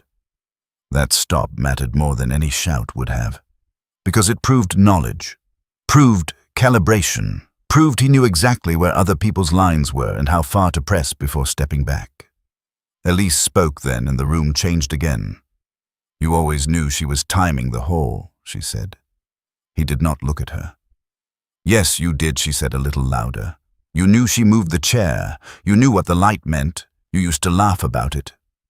His jaw tightened. "I laughed because she was making theater out of family traffic." "That's not what you said then." "Really? You said she always did like to dramatize a hallway." The exact words sat there between them. He turned to her now, and what showed on his face was not shame. It was contempt so old it no longer bothered to disguise itself as reason. Because she did. The sound that came out of me then was not loud. It was my son's name spoken once in a tone he had never heard from me. "Graham." He looked at me. "You stopped talking about your mother like that in front of me." Something in his expression shifted, then settled colder than before. "You think this is about Mom?" "It is." "No," he said. "This is about Elise needing a system for every emotion she ever had, and Mom deciding to build one." The cruelty in that sentence was not in the volume. It was in the calm way he offered it as explanation. Not rant, not self-defense, diagnosis. That was the mask fully collapsing not into a monster from some other genre, not into wild eyes or threats, but into the naked entitlement of a man who believed his interpretations had always been the reality other people were obliged to live inside. Marcy pushed off the door frame. "Enough," she said. Graham glanced at her with open irritation. "You were her walking buddy, not the family historian?" "No," Marcy said. "I was the woman your mother asked how to stand between a frightened girl and a man in a hallway without making the man feel accused." He actually smiled at that thin and ugly. "And you think she meant me? I think she knew you better than Tom would let himself." That one hit. He turned back to me almost at once, and the softness was gone now entirely. What remained was polished anger, controlled, articulate, utterly without remorse. "You want to know what this house was like," he said. "Mom hovering every second. Elise flinching if somebody breathed wrong. You gone. Me expected to absorb whatever weird voltage the two of them built between them and then smile through Sunday dinner." He lifted one hand and let it fall. "Yes," I laughed. "Because if I didn't laugh, I would have had to admit the whole house was ridiculous. The whole house was ridiculous. Helen's notes, Elise's roots, the flashlight in the baseboard, the chair, the light, all of it reduced by him to ridiculous. Not because he believed it harmless, because contempt had always been easier for him than accountability. I picked up Helen's notebook and opened to the page where her black handwriting ran down the margin beside a grocery list. "Don't forget if G here early." I held it out toward him. "She wrote this," I said, "in her own hand. And she wrote hall clear. She wrote Elise, staying over the check hall. She wrote need shorter after buying screws for the closet catch. She wrote keep lamp on. She wrote chair back better. What do you think she was doing if not protecting her daughter from the timing of your presence in this house?" He looked at the page only briefly. "I think Mom was neurotic." The room changed on that word. Not outwardly. No one gasped, no one lunged, but whatever sentimental cord remained in me, attached to the sun I had imagined, snapped with so little noise it was almost elegant. He had not merely denied. He had named his dead mother's courage an illness because illness was easier to live with than the fact of what she had seen. I set the notebook down very carefully. Then I said the thing that had been forming in me since the side door, since the card in the baseboard, since Elise's body had checked the light before entering the room. "You do not get another version of this house." His eyes fixed on mine. "You do not get another version of your mother. You do not get another version of your sister. And you do not get another version of me." I pointed toward the hall. "That light is not a quirk. That chair was not fussing. That latch was not housekeeping. Your mother turned her own home into a set of instructions because she did not trust what happened when you were left to occupy space without being named. I will not let you rename it now, to save yourself." His face had gone pale with anger, but he still held his voice down. "So what happens? You disown me with an electrician as witness." "No," I said. "I revoke your access to this house with witnesses because you have mistaken access for innocence for too long." He let out one short laugh that broke against the wall and died. "You think a deadbolt makes you brave?" "No." I looked at Danny. "The lock change makes me practical." Danny was already moving before I finished the sentence. "Not fast, not theatrical." He held out one hand toward Graham's coat pocket. "Keys." Graham stared at him as if the word belonged to someone else's life. "No." Danny did not alter his posture. "Keys?" For a second I thought Graham might force the room to another threshold. "Refuse. Make me choose whether to escalate in front of everyone." Instead he looked at me, searching for some old reflex of compromise. He did not find it. Slowly, with a deliberateness that only proved how much the act cost him, he reached into his coat pocket and produced the ring. House key, garage key, old mailbox key we had not used in years.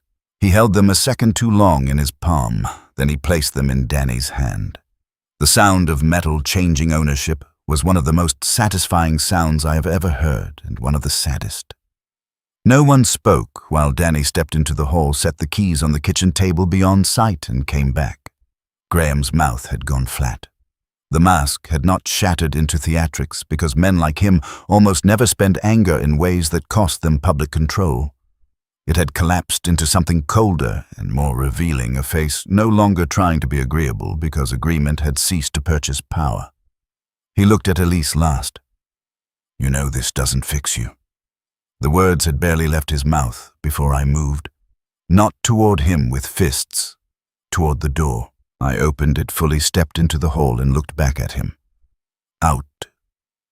He held my gaze. "Or what? Or I call the police and let them begin their understanding of you with 7 witnesses, a hidden route card, and the fact that you entered a locked house after being told not to yesterday and came back to claim it tonight. Pick the exit that leaves you the smallest hole." That did it, not because he feared handcuffs in some immediate movie sense, because he heard finally that the room had shifted beyond rhetoric. Facts were now arranged against him by people willing to keep speaking them. He looked once around the room. The wall, the bed, the witnesses, Elise at the window, me in the doorway, and I saw in his face not guilt but displacement. That was the true punishment for a man like him, not being screamed at, not being struck, being denied interpretive ownership of the house. He walked past me without another word. Danny followed him to the side door. Nolan stayed in the kitchen. Marcy stood where she was, one hand over her mouth. Elise did not move until the outer door closed, and even then, not right away. The silence after his departure was not relief. It was the stunned, almost sacred emptiness left when a long-active system loses its center of force and everyone still in the room must figure out who they are without adjusting around it. I stood in Elise's doorway and looked down the hall he had just crossed. Then very softly, so softly, I nearly did not hear it myself. I said, "Helen, I'm sorry." Not because apology could repair anything, because it had to enter the house somewhere in plain language. Danny came back with the side door shut and the new cylinder already in his hand. "I can do the rest now," he said. I nodded.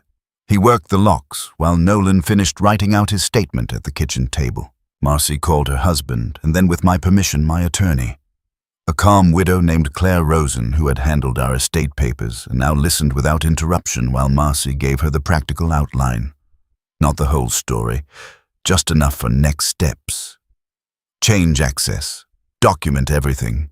Do not be alone with him in the house. If he contacts by text, save it. If he appears, call immediately. I sat at the kitchen table while this happened and felt the delayed cost arrive. Not triumph. Not catharsis. Cost. The son I had imagined difficult, sharp, maybe unkind in ways families survive, was gone. In his place was a man who had looked at his mother's defensive work and called her neurotic. A man who could stand in his sister's room and hear years of fear reduced to hardware and timing and still choose contempt. There is no dramatic way to describe what it is to lose a child in that direction while he is still alive and driving home. It is a private demolition. No one sends flowers. Elise came into the kitchen after the locks were changed. She sat in the chair by the window. Not. Helen's not the one I used, and folded her hands in her lap like a person waiting for a verdict already delivered. Her old silver watch lay on the table near the flashlight. The cracked leather band looked brittle in the lamplight. "I'm tired," she said. "You can stay."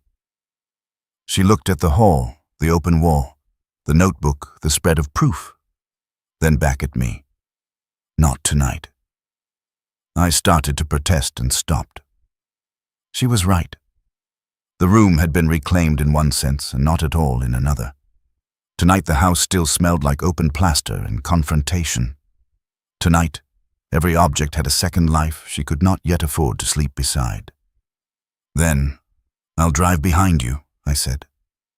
A tiny, exhausted, almost smile touched her mouth and vanished. "I'm 37. I know you know." The distinction mattered to her, so I nodded. Marcy stayed until Elise left. Danny finished the final lock and handed me 2 new keys on a temporary ring. Nolan put on his cap and paused at the mudroom. "For what it's worth," he said, not looking directly at me. "I've seen houses hide plenty. Rarely see one help like this." After he went, the sentence stayed with me longer than I expected. Help like this. He did not mean the house had acted of its own accord. He meant the labor built into it had finally become legible. Helen's labor. Elise's memory. The whole quiet system dragged into use one last time for truth instead of survival. When the house and I were finally alone, I did not go to bed. I sat in the kitchen with Helen's notebook open and read every page. Not because every page mattered to the case, because they mattered to her. Filter dates, grocery fragments, paint colors. Marcy. Thursday, prune hydrangea hall, clear all. Danny about strike plate, Elise staying over, check hall, sharpened sewing shears. Lamp before dusk. The ordinary and the covert in one hand, one pen, one life. What I had once called housekeeping now looked like intelligence under cover of domestic duty. She had hidden it from me and entrusted it to me at the same time, counting perhaps on the hope that one day I would finally learn to read what she had embedded in the place. That was the part I could barely bear. She had not merely protected Elise from Graham. She had protected me from the full shame of knowing too soon what my fairness cost the women in my house. And even then she had left enough if a man looked honestly to be found. I cried sometime after 1 in the morning, though I would not have called it that if asked while it was happening. I sat in the den with the notebook in my lap and my head bent forward and felt the sound come out of me without permission, old and raw and ugly. Not loud. The house had had enough noise in private forms already, but complete. I cried for Helen, for Elise, for the years that had been eaten in spoonfuls small enough to avoid the word danger. I cried for the son who had become what he was under my roof, and for the man I had been while it happened. In the morning I began the work of reclamation. Not cleaning, not yet. Naming. I called Claire and gave her the full account. I emailed the photos. I wrote out my own statement, careful and chronological, resisting the urge to either exonerate or damn more than I could prove. I did not need embellishment now. The facts had already acquired more moral force than most people can endure in 1 week. I asked Danny to come back and replace the hall switch with a new one, but not the plate. Not yet. He said he could put the old plate aside until I decided where it belonged. That question settled in me all day. Elise called around noon. Her voice sounded tired, but less held. I slept, she said, almost surprised. Good, not well. I didn't expect miracles. A small silence. Then, did he contact you? He texted once at 9 this morning, said I was making a permanent mistake. And I saved it. She let out a breath that could have been approval or simple fatigue. Okay. I told her about Claire, about the locks, about Nolan's statement about the key ring now sitting in the top drawer of my desk until I decided whether I could bear to throw it out. She listened. When I finished, she said, I want to come back tomorrow. That mattered, not because it meant healing, because it meant she wanted one thing in the house to happen by choice. The next afternoon she arrived with Ben. He was a good man, quieter than most people realize at first, tall and broad through the shoulders, with the patient gaze of someone who knows better than to fill another family's silence too quickly. He hugged me at the side door with more feeling than either of us would have managed 6 months earlier, and carried in a new lamp box from the hardware store. Elise had chosen it. Plain cream shade warm brass base, nothing ornate. For the room, she said, setting the box on the kitchen table as if saying for surgery or for the doctor. A practical purpose, holding more beneath it than she wanted to unpack in the doorway. We spent that afternoon not restoring the room to what it had been, but changing it just enough that it no longer had to remain in the tense of waiting. Ben patched the wall under Danny's instruction, while I held the board and handed tools. Elise sorted the desk drawers and threw away 3 dead pens. A dry mascara tube from her college years, 2 old gas receipts, and the brittle remains of a peppermint she found wrapped in tissue in the top drawer. None of it mattered, and all of it did. At one point she held up the dead ladybug from the silver dish and almost laughed. Mom never would have let that stay. No, I said. She wouldn't. By late afternoon the wall was smoothed, sanded, and primed. The room smelled like fresh plaster compound cedar dust and the faint clean heat of the new lamp wire when Ben tested it from the hall outlet. We did not paint over the whole section yet. That could wait. Some repairs should show for a while. The brass switch plate sat on the dresser all through the work. I had cleaned it that morning with a soft cloth and a little paste Helen used on old metal, enough to lift the dust and old fingerprints without erasing the grouped scratches. The marks remained visible darker now against the softened brass. 4. 3. The line below. When I carried it upstairs and set it on the dresser, Elise's eyes went to it at once. You cleaned it, she said. Not too much. She nodded. That evening, when Ben had gone down to the kitchen to bring up coffee, and Marcy was on her way with soup because old women who know grief never believe one meal is enough, Elise stood by the bedside table and touched the new lampshade lightly with the back of one finger. "Put the plate here," she said. I looked from the hall switch opening where Danny had installed a plain, temporary white plate to the brass one on the dresser. "Here," she repeated, indicating the wall beside the new lamp. Not back in the hall, not where it had once been part of the old system, beside the lamp, beside chosen light. My throat tightened so fast I had to clear it before answering. "All right." Danny mounted it carefully while we watched. The old brass sat against the freshly primed wall with a quiet dignity that almost undid me. Not decorative, not sentimental. Witness repurposed into comfort without being stripped of what it had known. When he finished, he stepped back and handed the room to us. Night had come by then. Outside the window, the maple branches were black against a deepening sky. The house had that warmed-in look it gets only after supper, after dishes, after people have been moving through it without argument. Marcy's voice floated faintly up the stairs from the kitchen where she and Ben were putting bowls on the table in the practical assumption that no one in this family was too newly broken to eat. Elise stood by the bed and looked at the installed brass plate for a long time. I remained in the doorway. I do not know whether she noticed that I had chosen the doorway or whether it simply felt right to her that I stay there. The difference mattered less than it once would have. Some forms of protection are only the refusal to crowd a room with your own need to be forgiven. She lifted her left hand, the same hand that used to touch the old watch at her wrist when she was uneasy, and rested her fingers on the switch. For 1 second she did not move. Then she turned on the lamp.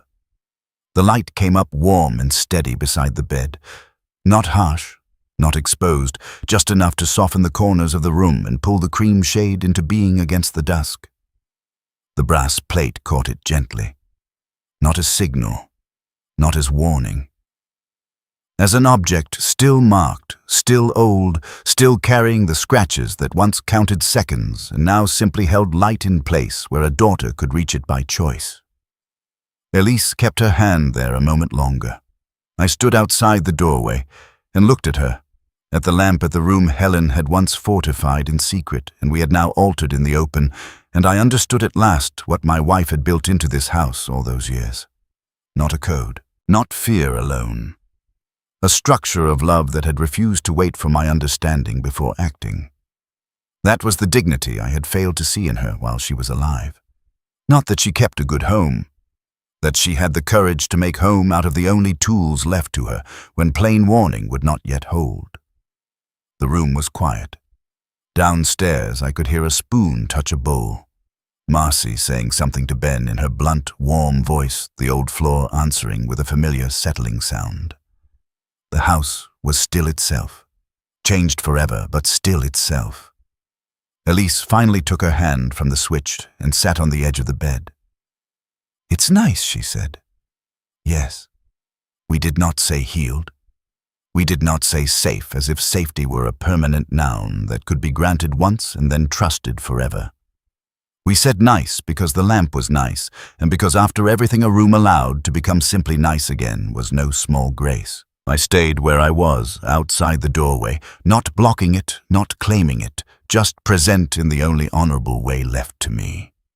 And there, with the warm bedside light settling into the freshly changed room and the old brass plate holding steady beside it, the house finally stopped feeling like a trap I had inherited and became, in that one quiet corner, something I could begin to deserve.